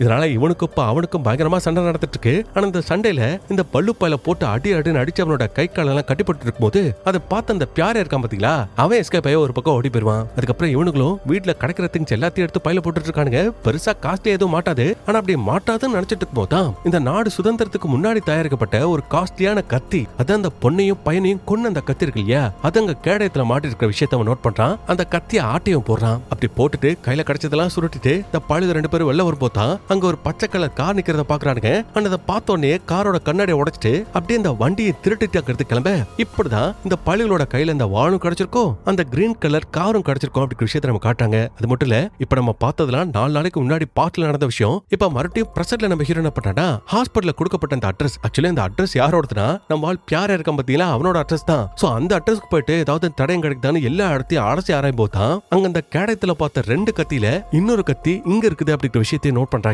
அப்படின்னா அந்த கொலகார பழுகை இந்த வீட்டுல தான் தங்கி இருக்கிறானுங்க அப்படிங்கிற மாதிரி நம்ம ஹீரோ இங்க ஷாக் ஆயிட்டு இருக்க. இப்படியே 3வது எபிசோட் முடியுது. அடுத்து 4வது எபிசோட் கடைசியா நம்ம ஹீரோயின் அந்த போலீஸ்காரங்கிட்ட சில இன்ஃபர்மேஷன் எல்லாம் கேட்டுப்பா இல்லையா, இது மாதிரி இந்த பசங்களை இங்க பார்த்ததா அங்க பார்த்ததா நிறைய பேர் கால் பண்ணாங்க. அதுலயே ஒருத்தன் 4 டைம் கால் பண்ணதா சொல்லிருப்பாங்க. ஆக்சுவலி அவரோட பேரு சலீம். இப்ப அவர்கிட்ட கேள்வி கேட்கும் போது தான் ஒரு ஷாக்கிங்கான விஷயமே வெளில வருது. அது என்னன்னா, அன்னைக்கு ஒரு வேலையை முடிச்சுட்டு சைக்கிள்ல வந்துட்டு இருக்கும் போது அப்பதான் அந்த பச்சை கலர் காரை பாத்துருக்காரு. காருக்குள்ள அந்த பொண்ணு பையனும் இருக்கிற விஷயத்தை நோட் பண்ணிருக்காரு. அதுலயே இந்த பொண்ணு அங்கிள் எங்களை காப்பாத்துங்க காப்பாத்துங்கன்னு கத்தவும் இந்த மனுஷனுக்கு என்ன படுது ஏது படுதுன்னு தெரியல. வேக வேகமா சைக்கிள்ல போயிட்டு அந்த காரை ஓட்ட பழுகள்கிட்ட ப்ளீஸ் காரை நிப்பாட்டுங்க நிப்பாட்டுங்கன்னு எவ்வளவு கத்திருக்காரு. ஆனா அந்த கார் ஓட்ட பழுக அப்படியே அந்த காரை அணைச்சு விட பாவம் அந்த மனுஷன் கீழே வந்து இவரோட கால் உடைஞ்சு போயிடுச்சான். அதுக்கப்புறம் இவர் வீட்டுக்கு வந்ததுக்கு அப்புறம் இவரோட தம்பி கிட்ட இந்த விஷயத்த சொல்லி உடனே ஸ்டேஷன் கடுப்பி இது மாதிரி ஒரு பொண்ணை கடத்திட்டு போறாங்க காப்பாத்துங்க அப்படிங்கிற மாதிரி சொல்ல வச்சிருக்காரு. ஆனா ஸ்டேஷன்ல இந்த விஷயத்தை யாரும் பெருசா எடுத்துக்கலையா. ஆனா அப்போ ஒரு விடாம தொடர்ந்து ஹெல்ப்லைன் நம்பருக்கு கால் பண்ணிட்டே இருந்திருக்காரு. ஆனா அந்த காலை இப்ப நம்ம ஹீரோயின் கேட்டுதான் இப்ப இந்த சலீமை தேடி இவ்வளவு தூரம் வந்திருப்பா. சோ அந்த விஷயம் எல்லாத்தையும் கேட்டு ஹீரோனும் இது வரைக்கும் அந்த பொண்ணு பையனும் கொலை செய்யப்பட்ட விஷயத்தை நினைச்சு இந்த ஊர்ல இருக்கிற மக்கள் எல்லாம் ரொம்ப வேதனைப்பட்டிருப்பாங்க. பட் அவங்களை காப்பாத்துறதுக்கு நீங்க இப்படி முயற்சி பண்ணிருக்கீங்க அப்படிங்கிற விஷயம் மத்தவங்களுக்கு தெரிய வந்தா அது அவங்களுக்கு கொஞ்சம் ஆறுதலா இருக்கும். இதை நான் கண்டிப்பா நியூஸ்ல போடுறேன்னு சொல்லிட்டு ஹெட்லைன்ஸ்ல இந்த நியூஸை போட்டு விட்டுருவா. அந்த நேரத்துல இங்க நம்ம ஹீரோ யாரை பிடிச்சி விசாரிச்சுட்டு இருக்காட்டா, கடைசி அந்த பியாரே அப்படிங்கிறவனோட வீட்டுக்கு போயிட்டு அந்த வாழை கண்டுபிடிச்சிருப்பான் இல்லையா. இப்ப இந்த வீட்டோட ஓனரை கூப்பிட்டு தான் நம்ம ஹீரோ விசாரிச்சுட்டு இருக்கான். அது மட்டும் இல்ல இந்த கான்ஸ்டபிள் சொன்ன அந்த அங்க அடையாளத்தை வச்சு இந்த பாபு ராஜு இந்த 2 பழுகளோட டிராயிங்ஸை வரைஞ்சி இதுல யாரு பியாரே மோகன் அப்படிங்கிற மாதிரி கேக்குறாங்க. ஆனா அவரு 2 பேருமே பியாரே மோகன் கிடையாது, இவங்க யாருன்னு எனக்கு தெரியாது. சரி உனக்கு இந்த பல்லுங்கிற ஆளை பத்தி தெரியுமான்னு கேக்குறாங்க. அதாவது இந்த பியாரேவோட அப்பன் உனக்கு தெரியுமா, இந்த வீட்டுக்கு பியாரேவையோ இல்லாட்டி மோகனையோ பாக்குறதுக்காக வந்தாங்களான்னு கேட்கும்போது, சார் எதுக்கு இப்ப பேரை பிரிச்சு சொல்றீங்க, பியாரே மோகன் பியாரே மோகன் என்னோட டெனன் தான், அவனோட பேரு ஒண்ணுதான், ஆனா அவனை பாக்குறதுக்கு பல்லுன்னு யாரும் வரலையே அப்படிங்கிற மாதிரி அவர் சொல்லுவாரு. ஆக்சுவலி ஹாஸ்பிட்டல்ல இருந்தது இந்த ராஜுவும் இந்த பாபு பல்லும் தான், ஆனா அவனுக்கு தப்பிக்கணும் அப்படிங்கிறதுக்காக இந்த பியாரே மோகன் இருக்கான் பாத்தீங்களா, அவனோட பேர் இந்த கேஸ்ல கோத்து விட்டு போயிருக்கானுங்க. அதனால இப்ப அவங்க என்ன பண்றாங்கடா, இந்த ஹவுஸ் ஓனரை வச்சு பியாரே மோகன் எப்படி இருப்பான்னு அவனோட டிராயிங்க வரைய சொல்லி, இது மாதிரி அவன் யாரு, எந்த ஊருக்காரன், என்ன வேலை பாக்குறான், அதை பத்தி உனக்கு ஏதாவது தெரியுமான்னு கேட்டா, இல்ல சார் அவன் எங்க இருந்து வந்தா என்ன பண்ணால எனக்கு தெரியாது, ஏதோ பார்ல வெயிட்டான வேலை செஞ்சதா என்கிட்ட சொல்லிருக்கா சார். ஏயா ஓ வீட்டுல தங்கி இருக்கிறான், அவன் எந்த ஊரு என்ன பண்ணிட்டு வந்தான் எதுவுமே உனக்கு தெரியாதா சார், வாடகை 1ஆம் தேதி ஆச்சுன்னா டானு வந்துரும் சார், அது போதுமே எனக்கு, அப்புறம் எதுக்கு அவன்கிட்ட நான் இதெல்லாம் கேட்கணும், சரி அவன் வேலை செய்யற இடம் அதுவாது எங்க இருக்குன்னு தெரியுமான்னு கேட்டா அது எனக்கு தெரியாது சார், ஆனா என் வீடு இருக்கிற ஏரியாவுக்கு பக்கத்துலயே தான் ஒரு பார்ல நான் வேலை செய்யறதா அவன் சொல்லிருக்கான், அது மட்டும் தான் எனக்கு தெரியும் அப்படிங்கிற மாதிரி இவரு சொல்லிடுவாரு. சோ இந்த கேஸ்ல மொத்தமா 4 பேர் சம்பந்தப்பட்டிருக்காங்க. 1 ராஜு, 2வது பாபு, 3வது பல்லு, 4வது இந்த பல்லுவோட பையன் பியாரே. சோ இவனுங்களை கண்டுபிடிக்கணும், அதுக்கு முன்னாடி இந்த பியாரே வேலை பார்த்தா அந்த பாரை கண்டுபிடிக்கணும் அப்படிங்கிற மாதிரி இங்க நம்ம ஹீரோ பேசிட்டு இருக்கும்போது, இப்ப அடுத்த நாள் நியூஸ் பேப்பரை பார்த்து நம்ம ஹீரோ செம காண்டாவறான். ஏன்னா அதுல நம்ம ஹீரோயின் இன்டர்வியூ எடுத்து போட்டிருந்தா இல்லையா ஒருத்தர், அதை பத்தியும் போலீஸ் இந்த கொலை வழக்க ரொம்ப ஸ்லோவா விசாரிச்சிட்டு இருக்கு, அவங்க கொலைகாரங்களை பிடிப்பாங்களா அப்படிங்கறதே கேள்விக்குறியா இருக்கு அப்படிங்கிற மாதிரி விமர்சனம் பண்ணி எழுதிருப்பா. சோ அதை பார்த்தோன்னே ஹீரோக்கு செம காண்டாயிடுது. அதாவது நம்ம ஸ்டேஷனுக்கு வந்துட்டு போறதுனால தான் யார் மூலமாவது ஏதாவது ஒரு இன்ஃபர்மேஷனை கலெக்ட் பண்ணி இது மாதிரி அவளோட ஹெட்லைன்ஸ் போட்டுக்கிறா, அவளோட வேலைக்கு பயன்படுத்திக்கிறான்னு ஒரு கோவம். சோ அந்த கோவத்தோடய நம்ம ஹீரோ இப்ப யாரை பாக்குறதுக்காக போறான்னா தனிராம். அதாவது அந்த கடையில உள்ள ஒரு சொல்லிருப்பா இல்லையா, பல்லுங்கிறவன் ஊர்ல இருந்தப்போ அவனோட வீட்டுக்கு பக்கத்திலேயே தனிராம்னு ஒருத்தர் தான், அவனுக்கும் இந்த தனிராமுக்கும் இடையில ஒரு லிங்க் இருந்துச்சு அப்படிங்கிற மாதிரி அவர் சொல்லிருப்பாரு. சோ அப்ப அந்த தனிராமோட வீட்டை நம்ம ஹீரோ கண்டுபிடிச்சு அவனோட ஃபேமிலிக்கு முன்னாடியே வச்சு அவனை சமத்தியா மிரட்டான். டேய் உனக்கு பல்லுவ தெரியும் தானே, உன்னோட ரொம்ப க்ளோஸ் ஃப்ரெண்ட், உங்களுக்குள்ள ஏதோ அந்தரங்க வேலையில நடந்துச்சான், அதை பத்தி எனக்கு கவலை இல்ல, ஆனா அவனோட வீடு எங்க இருக்கு அதை மட்டும் நீ சொல்லன்னு வச்சுக்கோ, அப்புறம் கதை மொத்தத்தையும் உன்னோட குடும்பத்துக்கிட்ட சொல்ல வேண்டியதா இருக்குன்னு சொல்லவும், அவன் இல்ல சார் நான் எல்லாத்தையும் சொல்லிடுறேன் சார்னு இந்த பல்லுவோட வீட்டுக்கு இப்ப போலீஸ்காரங்களை கூட்டிட்டு போறான். ஆனா அப்படி போகும்போது நம்ம ஆல்ரெடி பார்த்தோம் இல்லையா பிளாஷ்பேக்ல, இந்த ராஜுவும் பாபுவும் சேர்ந்து என்ன பண்ணானுங்கன்னு தான் அந்த பல்லுவோட வீட்டுக்குள்ள புகுந்து மொத்த வெட்டி சூறையாடி அந்த ஆளை போட்டு அடி அடின்னு அடிச்சு மட்டையா கேட்பாங்களே, இப்ப அதே சம்பவத்தை தான் இவங்க உள்ள போனோடனே பாக்குறாங்க. பட் சின்ன மாற்றம் என்னன்னா இப்ப பயங்கரமா நாறுது, அதனால என்னடா நாறுதுன்னு சொல்லிட்டு ஒவ்வொரு இடத்த தேடிட்டு இருக்கும் போது தான் அங்க அந்த கேடயத்துல 2 கத்தி மிஸ் ஆகுது அப்படிங்கிற விஷயத்தையே ஹீரோ நோட் பண்றான். அப்படின்னா இங்க இருந்து தான் அந்த கொலகாரங்க 2 கத்தி எடுத்திருக்காங்க அப்படிங்கிற விஷயத்தை ஹீரோ நோட் பண்றான். அது மட்டும் இல்ல, அங்க பக்கத்துல உள்ள பெட்டி ஓபன் பண்ண போதான் அதுக்குள்ள இந்த பல்லுவோட பிணருக்கு அவன் செத்து போயிட்டான் அப்படிங்கிற விஷயமே தெரிய வருது. சோ அதை பார்த்தோன்னு அந்த தனிராம உட்காந்து அழுதுட்டு இருப்பான். அப்ப ஹீரோ இந்த பல்லுவை கொல்ற அளவுக்கு அவனுக்கு யாராவது எதிரிகள் இருக்காங்களான்னு கேட்டா அப்படிப்பட்ட எதிரிகள் நிறைய இருக்கிறதா சொல்றான். சரி அவன் கூட அதிகமா டைம் ஸ்பெண்ட் பண்றது யாரு, அவன் எங்கெங்கெல்லாம் போவா வருவான்னு கேட்கும்போது அவன் அடிக்கடி ஒரு பாருக்கு போவான் சார், அதிகமா குடிப்பான் சார், அவ்வளவுதான் எனக்கு தெரியும் கேட்கும்போது ஹீரோ உடனே இந்த பார் எங்க இருக்குது அப்படிங்கிற மாதிரி கேட்கறான். ஆனா அந்த கேப்ல மறுபடியும் கதை பாஸ்டுக்கு ஒரு 3 நாளைக்கு முன்னாடி நடந்த கதையை காட்டுறாங்க. அப்ப இந்த ராஜுவுக்கும் பாபுக்கும் இடையில ஒரு கான்வர்சேஷன் போயிட்டு இருக்கு. அதாவது நம்ம அந்த பழம் அடிச்சுட்டு இந்த மாதிரி எல்லா பொருட்களையும் திருட்டிட்டு வந்துட்டவே, இப்ப இந்த விஷயத்தை பத்தி இந்த பியாரே யாருக்கிட்டே வாய் திறக்க மாட்டான், போலீஸ்க்கு போக மாட்டான் அப்படிங்கிற விஷயத்த நம்ம எப்படி நம்புறதுன்னு கேட்கறான். ஆனா அதுக்கு ராஜு டே அவ ஒரு புள்ள பூச்சிரா, ரொம்ப பயந்த சுபாவம் உள்ளவன், அவன் கண்டிப்பா போலீஸ்கிட்டையும் வேற யாருக்கிட்டையும் இதை பத்தி வாயவே திறக்க மாட்டான்னு சொல்லும்போது பாபு திறக்கலன்னா ஓகே, ஒருவேளை திறந்த என்னடா பண்றது, என்ன பண்ணதுன்னு நானே சொல்றேன் வாடான்னு நேரம் அந்த பியாரே பைய இருக்கிற அந்த பாருக்கு போயிட்டு அவனை அடி அடின்னு அடிச்சு வாயை கட்டி இழுத்துட்டு போயிட்டு இருப்பாங்க. அப்ப அந்த பார்ல வேலை பாக்குறவரு யோ யார் யாருங்களா இதுக்கு எப்படி இந்த பியாரவை கூட்டிட்டு போயிட்டு இருக்கீங்கன்னு கேட்டா, நாங்க டெல்லி போலீஸ் ஒரு பெரிய தப்பு பண்ணிட்டான் அதான் அரெஸ்ட் பண்ணி கூட்டிட்டு போயிட்டு இருக்கோம், ஓமனை கேச போடவா உள்ள போடவான்னு அந்த பழம் மிரட்டிட்டு இந்த பியாராவையும் கடத்திட்டு அந்த இடத்த விட்டு எஸ்கேப் ஆயிருக்காங்க. அதுக்கப்புறம் கதை மறுபடியும் பிரசன்ட்க்கு வருது. அப்போ செத்து போன அந்த பல்லூர் கால் இல்லையா, அவன் எப்படி செத்து போனான் அப்படிங்கிற விஷயத்த ஃபாரன்சிக் டிபார்ட்மெண்ட் கொடுத்து செக் பண்ண சொல்லும்போது அவங்களும் இந்த ஆள் பாக்ஸுக்குள்ள போறதுக்கு முன்னாடி வரைக்கும் உயிரோட தான் இருந்திருக்கான், உயிரோட தான் அந்த பாக்ஸுக்குள்ள போட்டு மூட்டிருக்கானுங்க. அப்ப இவரும் ஆக்சிஜன் கம்மியா இருக்கிறதுனால மூச்சு விட முடியாம மயக்க தெரிஞ்ச வெளில வரதுக்காக ட்ரை பண்ணிருக்காரு. அப்பதான் நகத்தை வச்சு கீறதுக்கான தடம் இங்க பழகையில பதிவாயிருக்கு. இதனால தான் அவரோட உடம்பும் கூட டீகம்போஸ் ஆயிருக்குது அப்படிங்கிற மாதிரி எல்லா விஷயத்தையும் இங்க நம்ம ஹீரோ கிட்ட சொல்லிட்டு பாரு. அப்பதான் ஹீரோயின் இந்த டாக்டர் விசாரிக்கிறதுக்காக அந்த இடத்துக்கு வந்திருப்பா. அப்ப அவளை பார்த்தோன்னே நம்ம ஹீரோ கோவத்துல அங்கிருந்து கிளம்பும் போது ஹீரோயின் பேச்சு கொடுக்கலாம்னு பார்த்தா இவன் கண்ணா பொண்ணான்னு பிடிச்சி திட்டி விடுறான். பாரு போலீஸ் ஸ்டேஷன்றது நான் வேலை பார்க்குற இடம், உனக்கு இன்ஃபர்மேஷன் வைக்கிற கடை, அதனால உன் ப்ரொஃபஷன் என்னமோ அதை நீயே பாத்துக்கோ, இனிமே ஸ்டேஷன் பக்கம் வர வேலையெல்லாம் வச்சுக்காதன்னு சொல்லிட்டு அப்படியே நம்ம ஹீரோ ஜீப்புக்கு வந்தா அங்க இது மாதிரி பியாரே மோகன் வேலை செஞ்ச இந்த பார் இருக்கு இல்லையா, அதை நாங்க கண்டுபிடிச்சிட்டோம் சார், உடனே கிளம்பி ஸ்பாட்டுக்கு வாங்கன்னு கூப்பிடவும் ஹீரோவும் உடனே அந்த இடத்துக்கு போறான். போயிட்டு பியாரே மோகனோட அந்த டிராயிங்க வரைஞ்சிட்டாங்க இல்லையா, அதை காமிச்சு இதான் பியாரே மோகனா இங்கதான் வேலை பார்த்தான்னு கேட்கும்போது ஆமா சார் இங்கதான் சார் வேலை பார்த்ததா சொல்றாங்க. சரி அவன் எங்க இருக்கான்னு கேட்டா, என்ன சார் என்கிட்ட கேக்குறீங்க, 3 நாளைக்கு முன்னாடி உங்க டிபார்ட்மெண்ட் சேர்ந்தவங்க தானே வந்தாங்க, வந்தவனை அரெஸ்ட் பண்ணி கூட்டிட்டு போறாங்க. இது எங்க டிபார்ட்மெண்ட் சேர்ந்தவங்களா? ஆமா சார் வந்தீங்க, ஒரு பச்சை கலர் வண்டியில அவனை தூக்கி போட்டு போயிட்டீங்க. பச்சை கலர் வண்டியா? அப்ப அந்த வண்டியை ஓட்டு போனது இவங்க 2 பேருமா பாருங்கன்னு அந்த ராஜுவோட டிராயிங்கையும் பாபுவோட டிராயிங்கையும் காமிச்சா இவரும் ஆமா சார் இவங்க 2 பேர் தான் சார்னு கன்ஃபார்ம் பண்ணுவாரு. சோ அதை கேட்டோடனே பக்கத்துல உள்ள போலீஸ்காரரு சார் ஆல்ரெடி 3 நாள் ஆயிடுச்சு சார், பியாரே மகனோட சோலி அவங்க முடிச்சிருப்பாங்க சார் அப்படி பாரு. இங்க உங்க பதறிட்டு போதே அப்படியே ஒரு பிளாஷ்பேக், அதாவது பாஸ்ட்ல 3 நாளைக்கு முன்னாடி நடந்த கதையை காட்டுறாங்க. அதுல இந்த பியாரே மகனோட கடத்தி இந்த பாளுக தனியா ஆள் நடப்பாட்டப்பே இல்லாத இடத்துக்கு இழுத்துட்டு வந்துட்டு அவனை போட்டு கண்ணாப்புனா நடிக்கிறானுங்க. அப்ப பாபு கிட்ட ராஜு கெஞ்சிரான், இது மாதிரி மச்சான் அவ இதை தெரியாம பண்ணிட்டான்டா, பயத்துல திருச்சி ஓடிப்பான்டா, அவன் யாருக்கிட்ட இந்த விஷயத்தையும் சொல்ல மாட்டான்டா, அவனை உயிரோட விட்டலான்னு சொன்னா டே நீ வாய போடுறா, அவனோட பிரச்சனைக்கு நம்ம வந்தா நம்மளால கழட்டி விட்டு அவன் பாட்டுக்கு அசால்ட்டா ஓடிட்டு இருக்கான், அப்படி ஓண்டாம போலீஸ் கிட்ட இன்ஃபார்ம் பண்ண மாட்டான்னு என்ன நிச்சயம், அவனை குப்பரப்படுகவை உடம்புல கத்தி இறக்கி அவனை போட்டாதான் எல்லா பிரச்சனையும் முடியும்னு இவன் அந்த பாபு பைய கொலை பண்ண சொல்றான். பட் ராஜு யோசிச்சுட்டே இருக்கும்போது இவன் அன்னைக்கு மாடியில ஒரு விஷயத்த சொல்லி கலாச்சிருப்பான் இல்லையா, துப்பாக்கியில தோட்டா இல்ல அப்படின்னு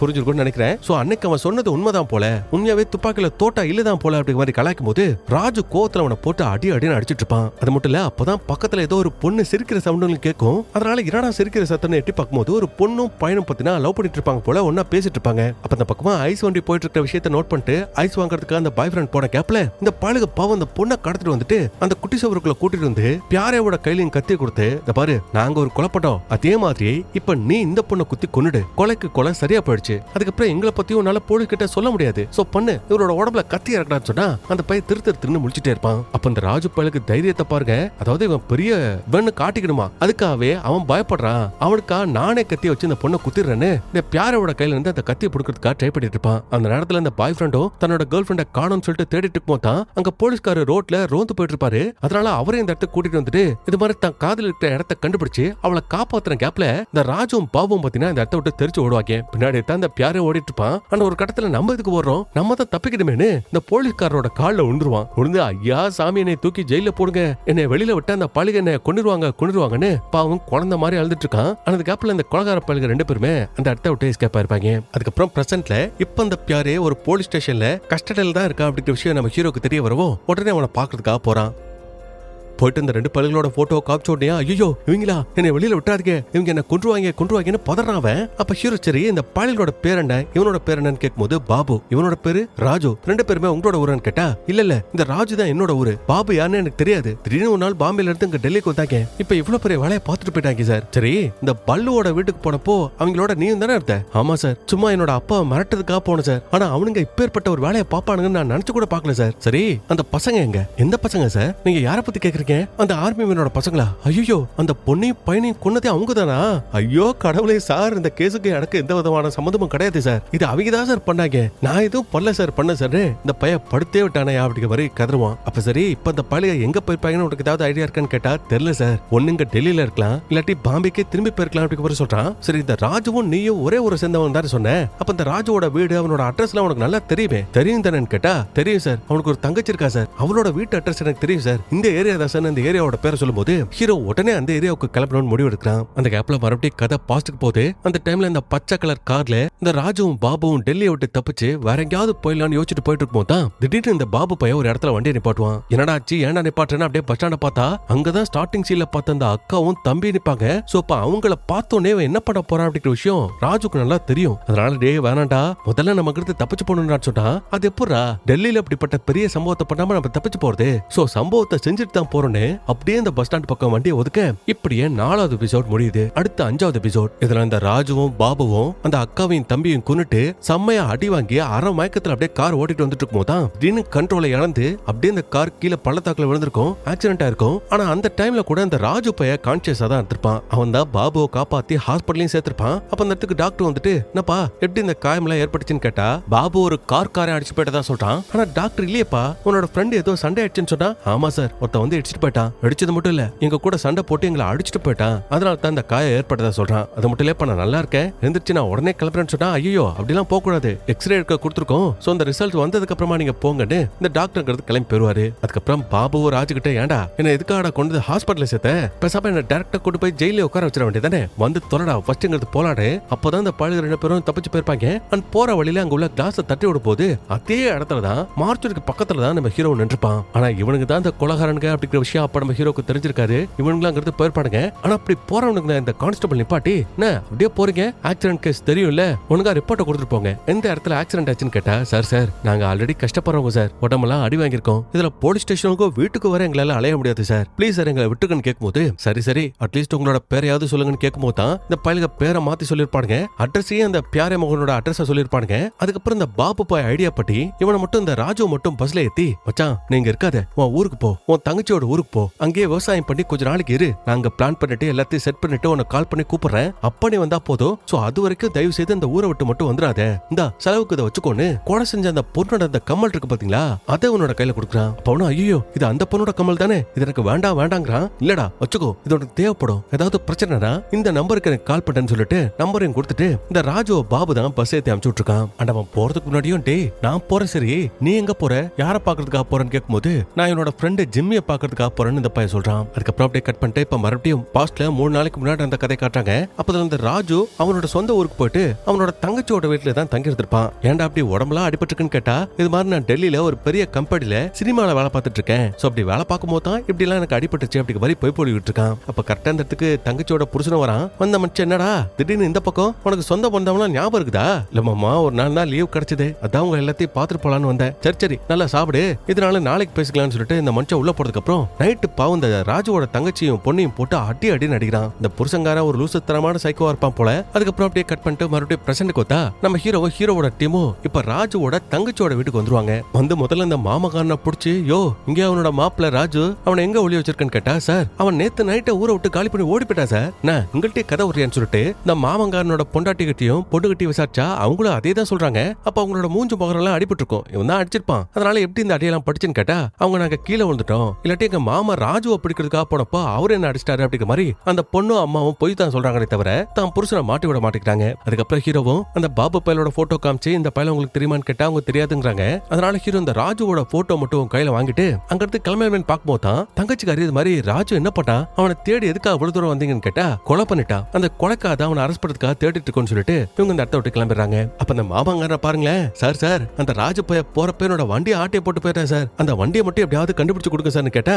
ஹீரோ அப்படியே அவனோட சட்டையை பிடிச்சி கில்லி பிரகாஷ்ராஜ் மாதிரி எழுதிட்டு வந்துட்டு, மாவான இதுக்கப்புறம் பொண்டாட்டி மேலையும் பொண்ணு மேலையும் கை வைக்கிறத பார்த்தேன், பின்னாடி கழுவுறதுக்கு கை இருக்காது, வெட்டி எறிஞ்சிருவான் பாத்துக்கோன்னு சொல்லிட்டு அவனை கீழே தள்ளி விட்டுட்டு நம்ம ஹீரோ அங்கிருந்து கிளம்பிடுறான். அதுக்கப்புறம் இப்ப கதை மறுபடியும் பாஸ்டுக்கு போகுது. அப்ப அந்த ராஜுவும் இந்த மாமா பொண்ணு உட்காந்து சாப்பிட்டுட்டு இருக்கும் போது இந்த பையன் தச்சா ஒரு நியூஸ் பேப்பரை பார்ப்பான். அதுல கொலை செஞ்சத 2 பேரு அவங்கள போலீஸ் ரொம்ப தீவிரமா தேடிட்டு இருக்கிறதா போட்டிருக்கோம். சோ இத பார்த்தோன்னே இந்த பையன் உடனே பாபு கால் பண்ணி, மச்சான் இது மாதிரி பேப்பர் பாத்தியா, நம்மள தாண்ட தேடிட்டு இருக்கானுங்க, போலீஸ் எந்த நேரம் நம்மள பிடிக்கும்னு எனக்கு திக்குன்னு இருக்கு, அது மட்டும் இல்ல இங்க சாதாரணமா பாக்குறவங்க கூட கொலகார மாதிரி பாக்குற மாதிரி எனக்கு தோடுது, எனக்கு ரொம்ப பயமா இருக்குடா, நான் ஒண்ணு அங்க கிளம்பி வந்துட்டுமான்னு கேட்டா, டேய் அதெல்லாம் ஒரு மண்ணு வேணாம், இங்க நான் எல்லாம் செட் பண்ணிட்டு இருக்கேன், செட் பண்ணிட்டு தேவைப்படும் போது நானே கூப்பிடுறேன், அது வரைக்கும் அடக்கிட்டு அங்கே இருறான்னு சொல்லிட்டு இந்த பையன் போன் காலை கட் பண்ணிடுவான்.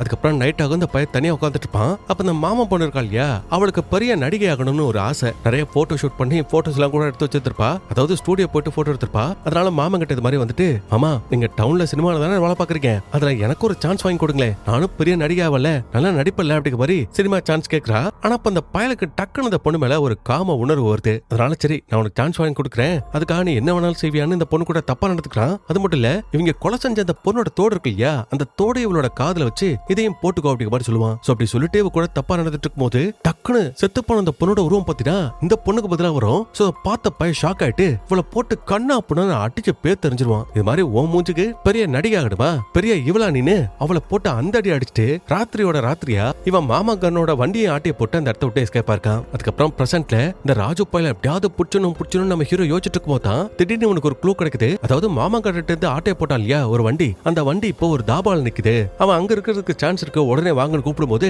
இப்ப ஹீரோவோட டீமும் உடனே இந்த இடத்துக்கு போறாங்க. பயங்கரமா சர்ச் பண்ணி பாப்பாங்க. பட் எவ்வளவுதான் தேடினாலும் அந்த இடத்துல இந்த ராஜு பையன் இருக்க மாட்டான். பையன் ஆல்ரெடி எஸ்கேப். போதா குறைக்கு இப்ப அந்த எஸ்பி இருக்காரு இல்லையா, அவருக்கு மேல இருக்க ஒரு மேலதிகாரி போட்டு கண்ணா போனான்னு திட்டிட்டு இருக்காரு. ஏன்னா அந்த அக்கா தம்பி செத்து போன கேஸ் இன்னும் முடியல, ஆர்மி மேனோட பசங்களாச்சே, அது அவ்வளவு ஈஸியா விட்டுருவாங்களா என்ன? அதனால எஸ்பியை கூப்பிட்டு, என்னையா ஏதோ எஸ்ஐயோட அப்பா கான்ஸ்டபிளா, அவர் ஏதோ மட்டன் கறி எல்லாம் செஞ்சு கொடுப்பாராம், அதுக்காக அந்த எஸ்ஐக்கு ஏதோ இந்த கேஸ் எல்லாம் கொடுத்துருக்கிறதா கேள்விப்பட்டேன். சச்சா அப்படிலாம் இல்ல சார், அவன் உண்மையாவே திறமசாலி, இது வரைக்கும் நிறைய விஷயத்தை கண்டுபிடிச்சிருக்கான், ஆரம்பிச்சிருக்கான். யோ, கொல்லன்னா பட்டையில வேலை பார்க்கணும், சமயக்காரனா சமயக்கட்டுல இருக்கணும், அதை விட்டுட்டு வேர்க்கடல திங்கிறவன விண்வெளிக்கு அனுப்புறதுன்னா எப்படி? செருப்ப 10,000 1 லட்சம் போட்டு கூட வாங்கலாம், அதை எடுத்து என்ன தலையில வச்சுக்க முடியும்? அதனால ஒழுங்கா அவங்கிட்ட இருந்து கேஸ புடுங்கி அவனை விட எக்ஸ்பீரியன்ஸா இருக்க வேற யாருக்காவது இந்த கேஸ மாத்தி விடு, இந்த கேஸ முடிக்க பாரு அப்படிங்கிற மாதிரி அந்த ஹையர் ஆபீசர் சொல்லிடுவாரு. அதே மாதிரி இங்க நம்ம ஹீரோனுக்கும் ஒரு இன்ஃபர்மேஷன் கிடைச்சிருக்கும். அதாவது அவரோட ஃப்ரெண்ட் ஒரு நம்பரை கொடுத்து, இந்த நம்பர்ல உள்ளவங்களுக்கு ராஜோ பத்தியும் இந்த பாபு பத்தி ஏதோ ஒரு இன்ஃபர்மேஷன் தெரியுமா, சோ அவங்களுக்கு கால் பண்ணி இன்ஃபர்மேஷனை கேதர் பண்ணிக்கணும்னு சொல்லவும் இவளும் அந்த நம்பரை நோட் பண்ணிக்கிறா. அதுக்கப்புறம் அப்படியே சீனை கட் பண்ணா நம்ம ஹீரோ எஸ்பியை பாக்குறதுக்காக வரான். அவர் தான் கூப்பிட்டு இருப்பார் போல.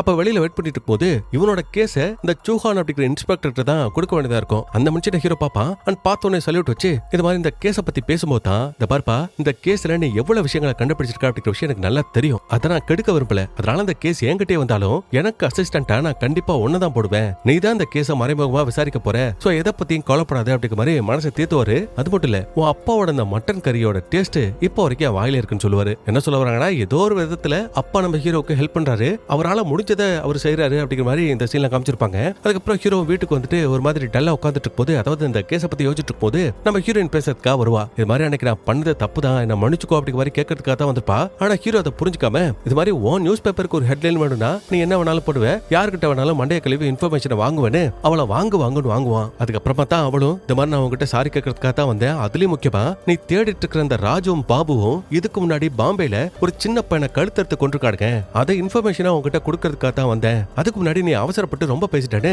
நம்ம ஹீரோயின் கோவமாங்கிறது கிளம்பிடுவா. அதுக்கப்புறம் ஹீரோ சமைச்சிட்டு இருக்கும் போது திடீர்னு அந்த இடத்துக்கு ஒருத்தன் வரான். வந்துட்டு இது மாதிரி, சார் பாம்பேல இருந்து எஸ்ஐ குப்தா அப்படிங்கிற ஒரு கால் பண்ணாரு சார், உங்கள்கிட்ட மட்டும் ஏதோ ஒரு முக்கியமான விஷயத்தை பத்தி சொல்லுவா, உடனே கிளம்பி எங்க ஆபீஸ்க்கு வாங்கன்னு கூப்பிடவும் ஹீரோவும் கிளம்பி போறான். போயிட்டு போன் அட்டன் பண்ணி பேசும்போது தான் இங்க பாம்பேல ஒரு ஹஸ்பண்ட் டைப் நம்ம ஹீரோ ஸ்கெட்ச் பண்ண ஒருத்தரை பாத்துருக்கானா. சரி, ரெண்டு பேத்துல யாரு கேட்டா பாபு தான் பார்த்தாங்களா, பாபு இங்க பாம்பேல தான் இருக்கானா. அதனால ஹீரோ உடனே கிளம்பி இங்க பாம்பேக்கு போயிட்டு போது இன்னொரு பக்கம் தன்னோட பொண்ணையும் பையனையும் இழந்த அந்த ஆர்மி மேனோட ஒய்ஃபையும் காமிச்சா தூங்கிட்டு இருப்பாங்க. அப்ப பயங்கரமா மழை பெஞ்சிட்டு இருக்கும், உள்ள தண்ணி எல்லாம் வந்துட்டு இருக்கும். சோ அதை சரி பண்றதுக்காக ரெண்டு பேரும் ட்ரை பண்ணும்போது தான் போலீஸ் டிபார்ட்மெண்ட்ல இருந்து இவங்க பசங்களோட அந்த திங்ஸ் எல்லாத்தையுமே ஒரு பாக்ஸ்ல போட்டு கொடுத்துருப்பாங்க. அந்த பாக்ஸே இவங்க இப்பதான் பாக்குறாங்க.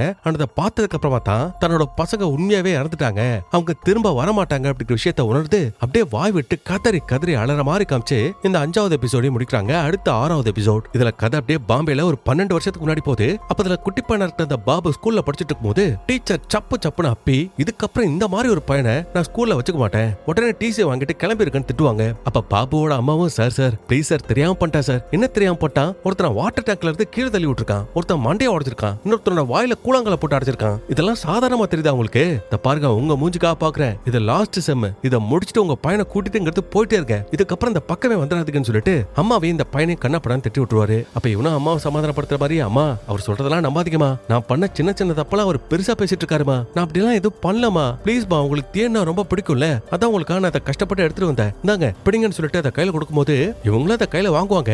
வாங்கிட்டு திரும்பி பார்த்தா இவன் அடிச்சு ஒருத்தனோட மண்டையை ஓபன் பண்ணி விட்டுருப்பான். அந்த பையன் பக்கத்துல நினைப்பான். அதனால கண்ணா, உனக்கும் தேன்னா ரொம்ப பிடிக்கும் தானே, இதை சாப்பிடுன்னு சொல்லிட்டு அவனோட அதை கையில கொடுக்கும்போது அப்பதான் அவன், இல்லாண்டி இது எனக்கு வேண்டாங்கிறா, ஏன் வேண்டான்னு கேட்டா, ஏன்னா அது அவனா எடுத்துட்டு வந்தது கிடையாது, ஸ்டாஃப் ரூம்ல டீச்சர்ஸ் வச்சிருந்தாங்க, அதை திருடி கொண்டு வந்து தான் உங்கள்கிட்ட கொடுத்தான்னு சொல்லும்போது நம்ம பாபு கிட்ட, நீ எப்பேற்பட்ட தேன் எடுத்துட்டு வந்து கொடுத்தாலும் பாம்போட விஷம் என்னைக்கும் மாறாதுன்னு அதை அவங்ககிட்டயே கொடுத்துட்டு இந்த அம்மா இந்த இடத்த விட்டு கிளம்பிடுவாங்க. சோ அதனால பாபுக்கு சம காண்டா இருக்கும். அப்ப பாவம் தலையில அடிப்பட்ட அந்த பையன் ரெஸ்ட் ரூம்ல சுச்சா போயிட்டு இருக்கும்போது அந்த இடத்துக்கு இந்த பாபு பையன் வந்திருக்கான். அண்ட் வந்தவன், உனக்கு திருட்டு தேனை சுத்தமா பிடிக்காதோ, அப்ப ஃப்ரெஷ்ஷா திருடாத தேனையை உனக்கு கொடுக்குறானே, அந்த பாத்ரூம்குள்ள இருக்க தேன் கூட கல்ல வச்சு அடிச்சு இந்த பையனை வெளில தப்பிச்சு போக முடியாத மாதிரி டோரை இருக்குமா லாக் பண்ணிடுவான். அதனால பாவம் அந்த பையனும் அந்த தேனி கிட்ட கடி வாங்கி ரண கொடுமா அந்த பாத்ரூம்குள்ளேயே இறந்து போறான். சோ அந்த பாபு நடுவுல கிரிமினல் ஆனவ மாதிரி தெரியல, சின்ன வயசுல இருந்தே வளரும் போதே பயங்கரமான கொடூரமான சைக்கோ தான் இருந்திருக்கான். அதுக்கப்புறம் அப்படியே சீனை கட் பண்ணிட்டு இப்ப பிரசன்ட்க்கு வந்தா நம்ம ஹீரோ அந்த சின்ன பையன் அந்த கொலகார பழக கழுத்தெடுத்து கொண்டாங்க இல்லையா, அந்த இடத்துக்கு வரான். கிரைம் ஸ்பாட்டை பார்த்துட்டு இருப்பான். அப்ப அங்க இருக்க போலீஸ்காரரும், இது மாதிரி நீங்க தேடிட்டு இருக்கிற அதே கொலகாரங்க தான் சார் இந்த கொலையும் பண்ணிருக்கானுங்க, ஃபிங்கர் பிரிண்ட் மேட்ச் ஆகுது, இது இல்லாம அந்த பையன் செத்து போய் ஒரு 3-4 நாள் கழிச்சு ஸ்மெல் வந்ததுக்கு அப்புறம் பார்த்தா அந்த பணம் இருக்கிற விஷயத்தை நோட் பண்ணிருக்காங்க. அதுவும் இந்த பையன் இந்த ரூம்குள்ள இருக்கிற விஷயத்தையும் சில பேர் பாத்துருக்காங்க. ஆனா சரி, இவன் இந்த வீட்டை சேர்ந்தவ தான் நினைச்சுக்கிட்டு இங்க உள்ளவங்க அந்த விஷயத்தை பெருசா எடுத்துக்கலாம். சரி, இந்த எஸ்ஐ குப்தா இங்க பாம்பேல ஒரு ஹஸ்பண்ட் அண்ட் ஒய்ஃப் கிட்ட இந்த பாபு பைய கைவரிசையை காட்டினதா சொன்னாங்களே, அது என்ன கேஸ், அவங்களோட வீட்டுக்கு போலாமான்னு கேட்டுட்டு உடனே நம்ம ஹீரோ அந்த இடத்துக்கு போறான். அந்த நேரத்துல இப்ப கதை அப்படியே பாஸ்டுக்கு போகுது. அதாவது 3 நாளைக்கு முன்னாடி போகுது. அப்ப பாம்பேல இருக்க இந்த பாபு என்ன பண்ணிருக்கானா, அவனோட ஃப்ரெண்டு இந்த ஜிம்மிங்கிற ஒரு ஆளை பாக்குறதுக்காக போனதா சொல்லிருப்பா இல்லையா, அந்த பையன் ஏதோ ஒரு ஹோட்டல் வச்சிருப்பான் போல. சோ இப்ப அவனை மீட் பண்ணி அவனோட வீட்லயே தான் தங்குறான். அவனது மாதிரி நான் சின்ன வயசுல நடந்ததெல்லாம் மறந்துட்டேன்டா, இப்ப நல்லவனா மாறிட்டேன், ஹோட்டல்ல வேலை பாக்குறேன், எனக்கு பிடிச்ச பொண்ணோட கல்யாணம்லாம் கூட நடக்க போகுது அப்படி மாதிரி சொல்றான். அப்படி சொல்லிட்டு சரி நீ எதுவும் தப்பு பண்ணல, உன் உடம்புல ஏகப்பட்ட அடி விழுந்திருக்கு, இந்த அடியெல்லாம் எப்படி விழுந்துச்சுன்னு கேட்டா இவன் சும்மா ஆக்சிடென்ட் ஆகி கீழே விழுந்துட்டு அப்படி மாதிரி சமாளிச்சிட்டு இருக்கான். அதுக்கப்புறம் கதை மறுபடியும் பிரசன்ட் வருது. அப்ப ஹீரோ சொன்ன அந்த ஹஸ்பண்ட் அண்ட் ஒய்ஃப் நைட் டைம்ல டாக்ஸிக்காக வெயிட் பண்ணிட்டு இருக்கும்போது டாக்ஸி ஓட்டிட்டு வரது யாருன்னா அந்த பாபு பையன் தான். இப்ப அந்த விஷயத்த பத்தி தான் அந்த ஹஸ்பண்ட் சொல்லிட்டு இருப்பாரு. என்ன நடந்திருக்குடா, இந்த பையன் டாக்ஸில அவங்க 2 பேத்தையும் எடுத்துட்டு போயிட்டு இந்த ஹஸ்பண்டோட சட்டையெல்லாம் அவுத்து அடின்னு போட்டு அடிச்சிருக்கான். இந்த பக்கம் பொண்டாட்டியும் கதறிட்டு இருக்கா. அப்ப அவன் இவங்களோட திங்ஸ் நகை எல்லாத்தையும் பிடிக்கிட்டு போறதுக்கு அப்புறம் ஆனாதே அவங்க ரோட்ல கிடக்குற விஷயத்த அந்த பக்கமா போறவங்க வர்றவங்க பார்த்துதான் இவங்க 2 பேத்தோட உயிரையுமே காப்பாத்திருக்காங்க. அதுலயே அந்த சம்பவத்துக்கு அப்புறம் இவனோட பொண்டாட்டி வாயவே திறக்க மாட்டேங்கிறாளா, ரூமை விட்டு கூட வெளில வர மாட்டேங்கிறாளா. அதனால ஹீரோவை போட்டு அந்த லேடி கிட்ட என்னாச்சுன்னு கேட்கும் போதான் அந்த பாபு பையன் சாதாரணமா உங்களை அடிச்சு புடுங்கிறது மட்டும் இல்ல, அதை விட மோசமான ஒரு விஷயத்த பண்ணிருக்கான். அதாவது புருஷருக்கு முன்னாடியே இவளோட சட்டை பேண்ட் எல்லாத்தையும் கிழிச்சு இவ கூட தப்பா நடந்துகிட்டு இவங்களுக்கு பிடிச்ச ஜிம்மிங்கிற ஒரு நாய் இருக்கும். சோ அந்த நாயின் திருடிக்கிட்டு தான் அந்த பையன் போயிருக்கான். சோ அந்த அதிர்ச்சியில இருந்து தான் மீள முடியாம இந்த லேடி கஷ்டப்பட்டு இருக்கா. அது மட்டும் இல்ல அவன் மேல பிரான் வாசனையும் சரக்கு வாசனையும் வந்துச்சு, கை அரித்திருச்சு, அவனோட முகத்தை நான் மறக்கவே மாட்டேன்னு சொல்றா. அதே மாதிரி புருஷனும் இப்பேற்பட்ட தப்ப செஞ்ச அந்த பையல அந்த கொடூரனை எப்ப சார் பிடிக்க போறீங்கன்னு கேட்க ஹீரோவும் கூடி சீக்கிரம் பிடிக்கிறானே கிளம்பிடுறான். அது மட்டும் இல்ல இங்க பாம்பேல நம்ம ஹீரோ இருக்கிற விஷயம் எஸ்பிக்கே தெரியாது, சொல்லாம தான் வந்திருப்பான். அதனால இங்க ஸ்டேஷன்ல இருக்கவங்களா சார் அந்த பாபுவை பிடிச்சிட்டீங்களா சார், பிடிச்சிட்டீங்கன்னா கேஸ் முடிஞ்சு, ஆனா பிடிக்கல இந்த கேஸ் முடியலனா எஸ்பி என்ன பண்ணுவானே தெரியல சார், யோ ஏதாவது பண்ணுங்கயா, எனக்கு அவங்கள பிடிக்க கொஞ்சம் டைம் வேணும், சமாளிங்க, அதுக்குள்ள அவங்கள பிடிக்கிறதுக்கு நான் எப்படியாவது முயற்சி பண்ணிட்டேன்னு சொல்லிட்டு எங்க போன் நம்ம ஹீரோ கட் பண்ணிட்டு அப்படியே திரும்பி பார்த்தா இன்னொருத்தர் சார் அந்த பாபு பத்தின ஃபுல் டீடைல்ஸ் நாங்க எடுத்துட்டோன்னு நம்ம ஹீரோ கூட்டிட்டு போயிட்டு இருக்காங்க. அதே டைம்ல இப்ப பிளாஷ்பேக், அதாவது ஒரு 6 வருஷத்துக்கு முன்னாடி நடந்த கதையை காட்டுறாங்க. அதுல இந்த பாபு பையன் ரொம்ப வருஷம் கழிச்சு இவனோட அம்மாவை பாக்குறதுக்காக போயிருக்கான். ஆக்சுவலி இந்த டைம்ல அந்த அம்மா இன்னொருத்தர கல்யாணம் பண்ணி அதன் மூலமா ஒரு பெண் குழந்தை பிறந்திருக்கும், சந்தோஷமா ஒரு வாழ்க்கை வாழ்ந்துட்டு இருப்பாங்க. ஆனா அந்த டைம்ல இவன் வரத பார்த்தோன்னே அவங்களுக்கு பக்குன்றது இருக்கும். அதே மாதிரி அவங்ககிட்டயும் டே நீங்கடா பண்ற, எதுக்காடா திரும்பி வந்தேன்னு கேட்டா வேற எதுக்குமா, உங்களை தேடுதான், நீங்க தானே என்னோட அம்மா, அதை நான் அந்த சிறுவர் சீர்திருத்த பள்ளியில இருந்தப்போ உங்களோட நினப்பாவே இருந்துச்சு, அதான் உங்க கூட மறுபடியும் சேரலான்னு வந்தேன், வந்த பையன் எப்படி வரட்டீங்க, ஐயோ சாமி நான் சேர்த்து வச்சிருந்த பணம் என் கழுத்துல இருக்க வெள்ளி தங்கனி எல்லாத்தையும் கழட்டி கொடுக்குறேன், இதெல்லாம் வச்சுக்கோ, உனக்கு பிடிச்ச மாதிரி தூரமா போயிட்டு ஏதாவது ஒரு வாழ்க்கையை வாழ்ந்துக்கோ, ஆனா என்னைய விட்டு இந்த வாழ்க்கை அமைச்சுக்கிட்ட எவ்வளவு கஷ்டப்பட்டேன்னு எனக்கு தான் தெரியும், தயவு செய்து இந்த வீட்டை விட்டு வெளியில போயிடுறா இந்த பையட்ட கெஜினா பத்தலுக்கு அவன் என்ன தெரியுமாங்க பண்ணிருக்கான், பெத்த அம்மான்னு கூட பார்க்காம இந்த பிஞ்சு குழந்தைன்னு பார்க்காம வீட்டோட சேர்த்து அவங்க 2 பேத்தையுமே எரிச்சிருக்கான். பாவத்துல இந்த குட்டி பொண்ணு இறந்துருக்கா, மிச்சம் இருந்தது பாபாவோட அம்மா மட்டும்தான், அதுவும் உடல் முழுக்க எரிஞ்சு கருகி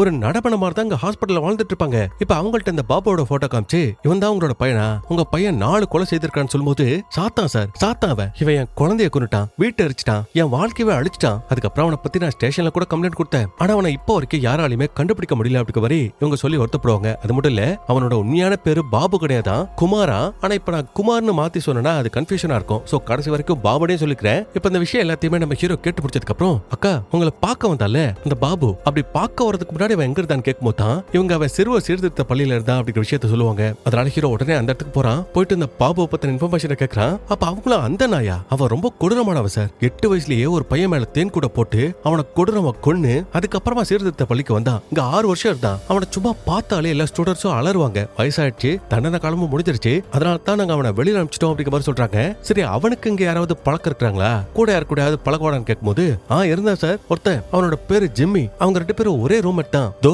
இந்த போட்டோல இருக்கிறது தான் ஜிம்மின்னு சொல்லும் போது ஹீரோ அந்த பாபுவோட போட்டோவையும் அந்த ஜிம்மியோட போட்டோவையும் எடுத்துக்கிறான்.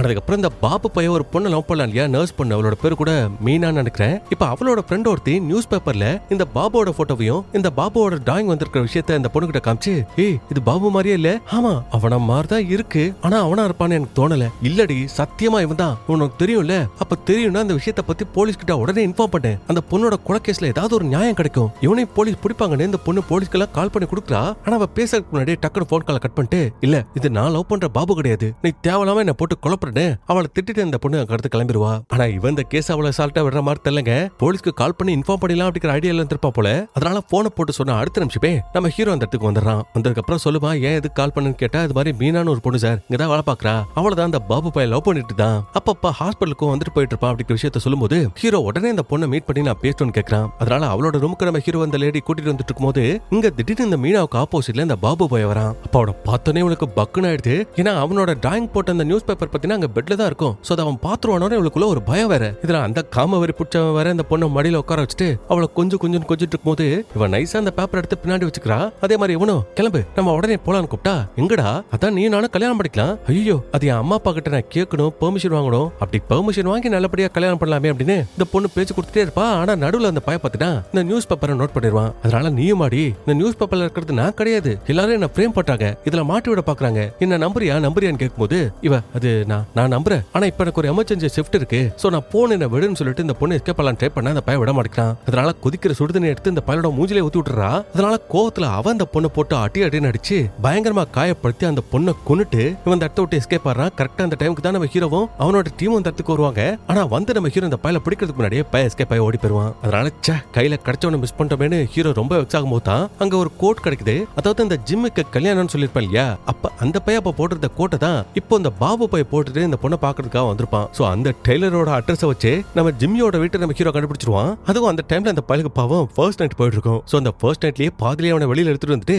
சொல்றா, அந்த பாபுக்கும் உனக்கு என்ன கனெக்ஷன்? ஐயோ சார் அவனை 5 வருஷம் கழிச்சு இப்பதான் சார் பார்த்தேன், மத்தபடி அவனுக்கு எனக்கு எந்த விதமான கான்டாக்ட் கிடையாது சார். கான்டாக்ட் கிடையாதா? டேய் 4 கொலை பண்ணிருக்கான், அப்பேற்பட்டவனை தான் நீ உன்னோட வீட்டுக்குள்ள விட்டுருக்க. ஐயோ 4 சார், அவ ஒரு நாசமா போனவன் சார், என் வாழ்க்கையவே கெடுத்துட்டா சார். அன்னைக்கு என் கல்யாணம் முடிஞ்சதுக்கு அப்புறம் என்னோட கோட்டு பணம் ஹனிமூன் போறதுக்காக வச்சிருந்த டிக்கெட்டுன்னு எல்லாத்தையும் ஆட்டைய போட்டு போயிட்டா சார் சொல்லும் போது தான் ஹீரோ ஹனிமூன் டிக்கெட்டா, நீ ஹனிமூனுக்கு எங்க போறதான்னு கேட்டா இவன் ஆக்ராங்கிறான். சோ அப்படின்னா கண்டிப்பா அந்த பாபு பையா ஆக்ராக்கு தான் போயிருப்பான்ட்டு நம்ம ஹீரோ அங்கிருந்து கிளம்புறதுக்கு முன்னாடி இந்த ஜிம்மி மேல எந்த தப்பு இல்ல அப்படிங்கிற விஷயத்தையும் புரிஞ்சுக்கிட்டு, சாரடா தப்பான டைம்ல தப்பான நேரத்துல வந்து உன்னை டிஸ்டர்ப் பண்ணிட்டோம், அதனால போ உன் வேலையை கண்டினியூ பண்ணிட்டு அந்த பாலை அமுச்சு விட்டு நம்ம ஹீரோ அங்கிருந்து கிளம்பிடுறான். ஆனா பிரச்சனை என்னன்னா இப்ப எஸ்பி நம்ம ஹீரோக்கு போனை போட்டு நேயா அந்த பாபுவை பிடிச்சேன்னு கேட்டா ஹீரோ இல்லங்கிறான். அப்ப அவரு காய்ச்சி முச்சு உன்னை பிடிச்சி திட்டி, யார கேட்டு நீ பாபுக்கு போன, யார் பெர்மிஷன் கொடுத்தா அவனுக்கு, ஒழுங்கு மரியாதை கிளம்பிங்க மறுபடியும் டெல்லிக்கு வர வழியா பாரு, இல்ல உன் சஸ்பென்ஷனுக்கு அப்புறம் நான் பொறுப்பாக முடியாதுன்னு சொல்லிட்டு அவருக்கு போன் காலை கட் பண்ணிடுவாரு. அதே மாதிரி தப்பிச்சு போற அந்த பாபு இவனோட அடையாளம் வர யாருக்கும் தெரியக்கூடாது அப்படிங்கிறதுக்காக மொட்டை அடிச்சுக்கிறான். இந்த பக்கம் ராஜுவும் ஏதோ ஒரு பெரிய பங்களாவை பார்த்து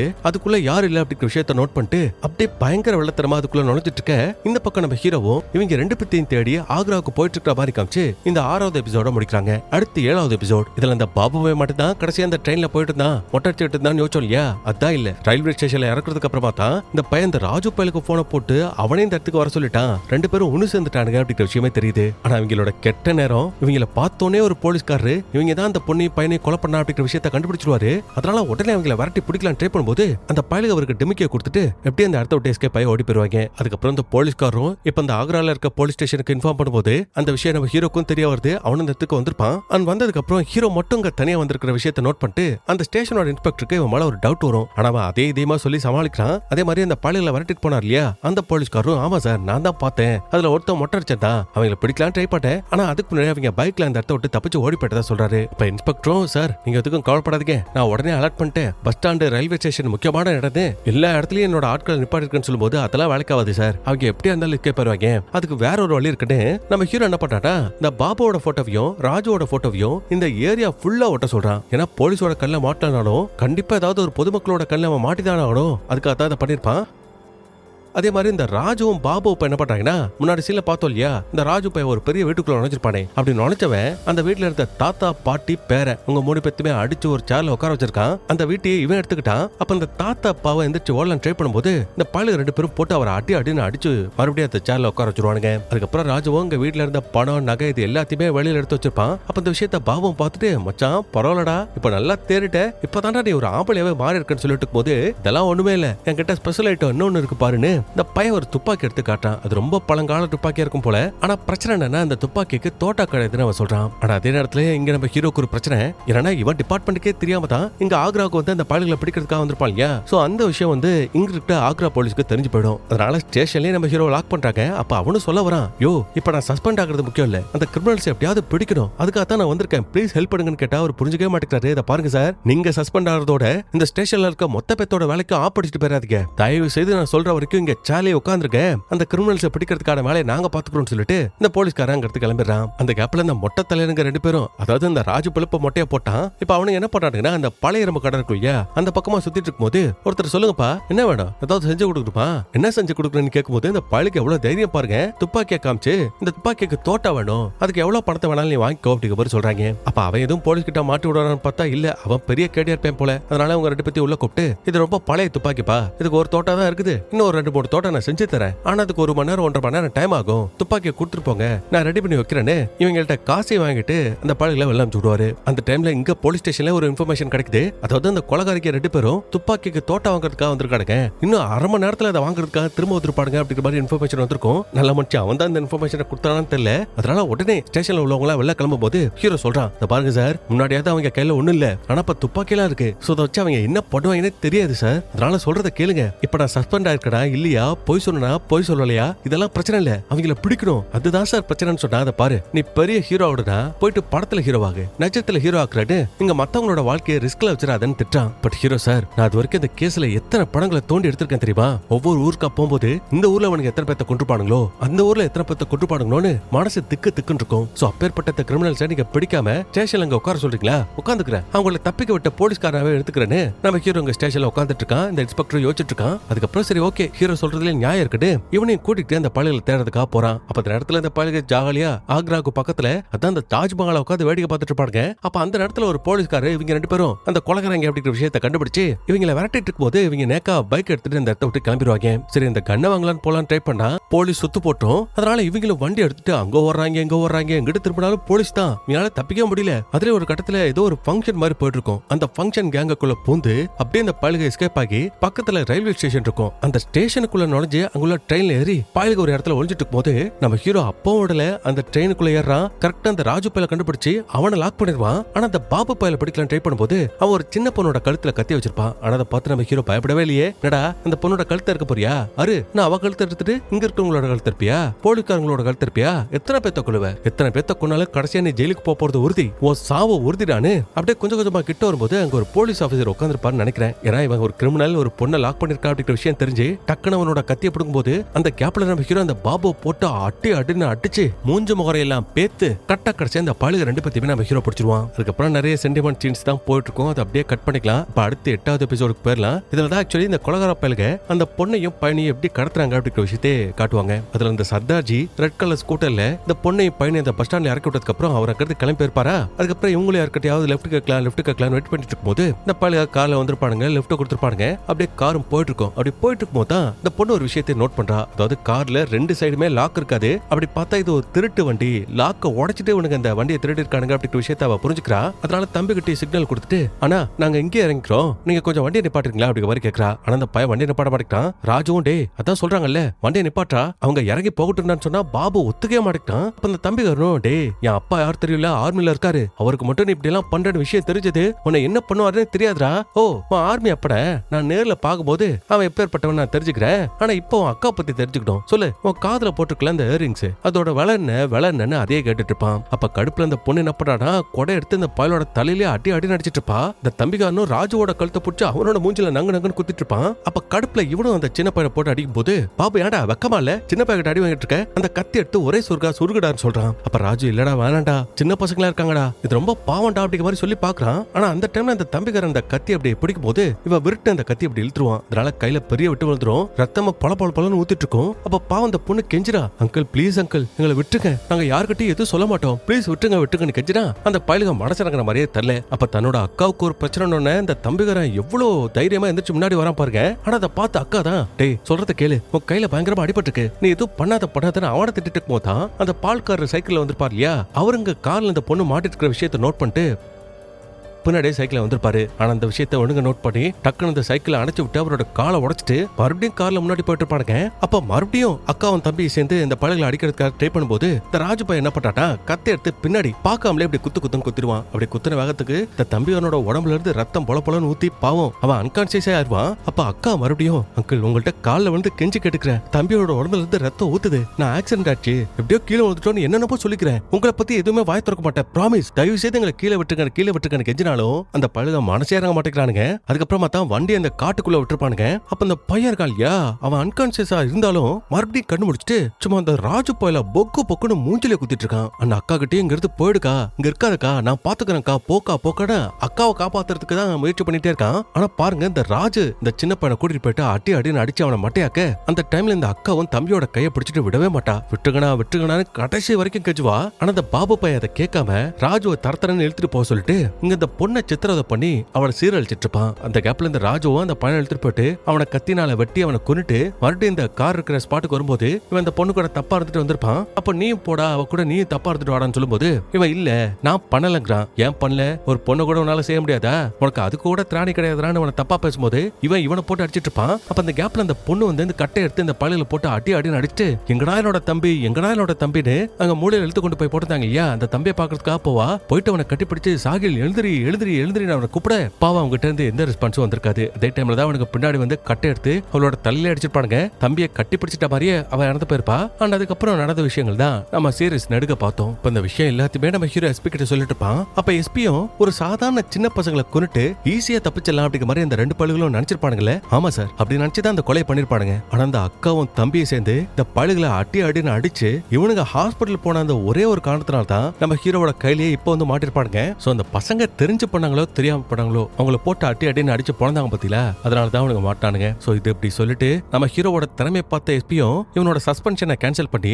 இவன் இன்ஸ்பெக்டர் எக்ஸாமுக்காக படிச்சிட்டு இருப்பா இல்லையா, அந்த எக்ஸாமை எழுதுறதுக்கான அப்ரூவலையும் கொடுத்துருவாரு. அதனால ஹீரோக்கு இன்ஸ்பெக்டர் வேலையும் கிடைக்குது. அது மட்டும் இல்ல, இப்ப இந்த பாலிக ரெண்டு பத்தியும் கோர்ட்ல ப்ரொடியூஸ் பண்றதுக்காக நம்ம ஹீரோ போயிட்டு இருக்கும்போது அங்க மக்கள் எல்லாம் அவ்வளவு போராட்டம் பண்ணிட்டு இருப்பாங்க. அப்ப ஹீரோ பாருங்க, டேய் என்னடா உங்க ரெண்டு பத்தி அப்படியே கீழே தள்ளி விட்டுறவா, ஐயோ வேணாம் சார் கெஞ்சிரானுங்க அவனுக்கு. அப்ப ஹீரோ பொறுமையா அந்த பாபு கிட்ட வந்துட்டு கவலைப்படாத, நான் நினைச்சேன் இந்த நிமிஷம் உன்னை கொண்டிருக்கலாம், ஆனா சட்டத்தோட கண்ணுல உன்னை கொடூரமா கொண்டாதான் இதுக்கப்புறம் இப்படிப்பட்ட சம்பவத்தை எவனுக்கும் பண்ண கை நடுக்குன்னு இந்த பையலுக்கு ரெண்டு பத்தியுமே கோர்ட்டு கூட்டிட்டு போறான். அண்ட் ஜட்ஜும் இவனுக்கு இது வரைக்கும் பண்ண எல்லா தப்புக்கும் சாகுற வரைக்கும் இவங்களை தூக்குல போடணும்னு ஆர்டர் கொடுத்துருவாரு. சோ அவள்தான் இந்த ரெண்டு பையல்களோட சோழியும் முடிஞ்சிருக்கும். அதே மாதிரி இந்த பசங்களை பெத்த அம்மாவுக்கும் அப்பாவுக்கும் கொலை செஞ்ச இந்த கொலைகாரங்களுக்கு தண்டனை கிடைச்சிருச்சுன்னு ஒரு சின்ன சந்தோஷம் உங்களுக்குள்ள இருக்கு. ஆனா இந்த சீரீஸ்லயே எனக்கு ரொம்ப பிடிச்ச விஷயம் என்னன்னா, அன்னைக்கு இந்த அக்காவும் தம்பியும் அந்த கொலைகார பயல்களோட கார்ல ஏறாம இருந்தா அவங்களோட வாழ்க்கை எப்படி இருந்திருக்கும் அப்படிங்கிற விஷயத்த ரொம்ப சூப்பரா காமிச்சிருப்பாங்க. அதாவது அன்னைக்கு நாள் பஸ் ஸ்டாண்ட்ல நிக்கும் போது தம்பிக்கிற அக்கா என் கூட ஒரு ரேஸ் வரியா, நம்ம அங்கிருந்து ஓடிய ரேடியோ ஸ்டேஷன் போவோம், ஆனா அந்த ரேஸ்ல கூட நான் தான் ஜெயிப்பேன் பாக்குறியா அப்படின்னு கூப்பிடு. அக்கா கறி அப்படியா,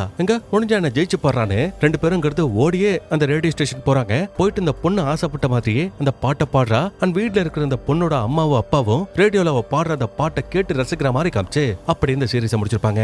அந்த சீரீஸை நான் ஃபுல்லா பார்க்கும்போது இதெல்லாம் ஒரு உண்மை சம்பவம் நினைக்கும் போது எனக்கு ரொம்ப ஒரு மாதிரி பண்ணுது. இப்ப நான் எத்தனை மணிக்கு பேசிட்டு இருக்கிறேன்னு நினைக்கிறேன், விடிய காத்தால 4:30 மணி, நைட்டு ஒரு 11 மணில இருந்து பேசிருப்பேன்னு நினைக்கிறேன். ஒரு துளி கூட எனக்கு தூக்கம் வரல. அதுக்கான காரணம் இந்த சீரீஸ்ல நடந்த விஷயங்கள் எல்லாமே உண்மை நினைக்கும் போது எனக்கு பதறுது. எப்படியோ இந்த சீரீஸையும் முடிச்சிட்டேன், உங்களுக்கு அப்படிப்பட்ட வீடியோ கொடுத்துட்டேன். இது இருக்குமான்னு கூட எனக்கு தெரியல. சோ முடிஞ்ச அளவுக்கு எல்லாரும் பார்த்து சீக்கிரமா என்ஜாய் பண்ணுங்க. அப்படியே உங்களோட ஃப்ரெண்ட்ஸ் அண்ட் ஃபேமிலிக்கும் இந்த வீடியோ சென்ட் பண்ணி விடுங்க. மீண்டும் ஒரு சூப்பரான வீடியோவில் சந்திப்போம். தேங்க்யூ.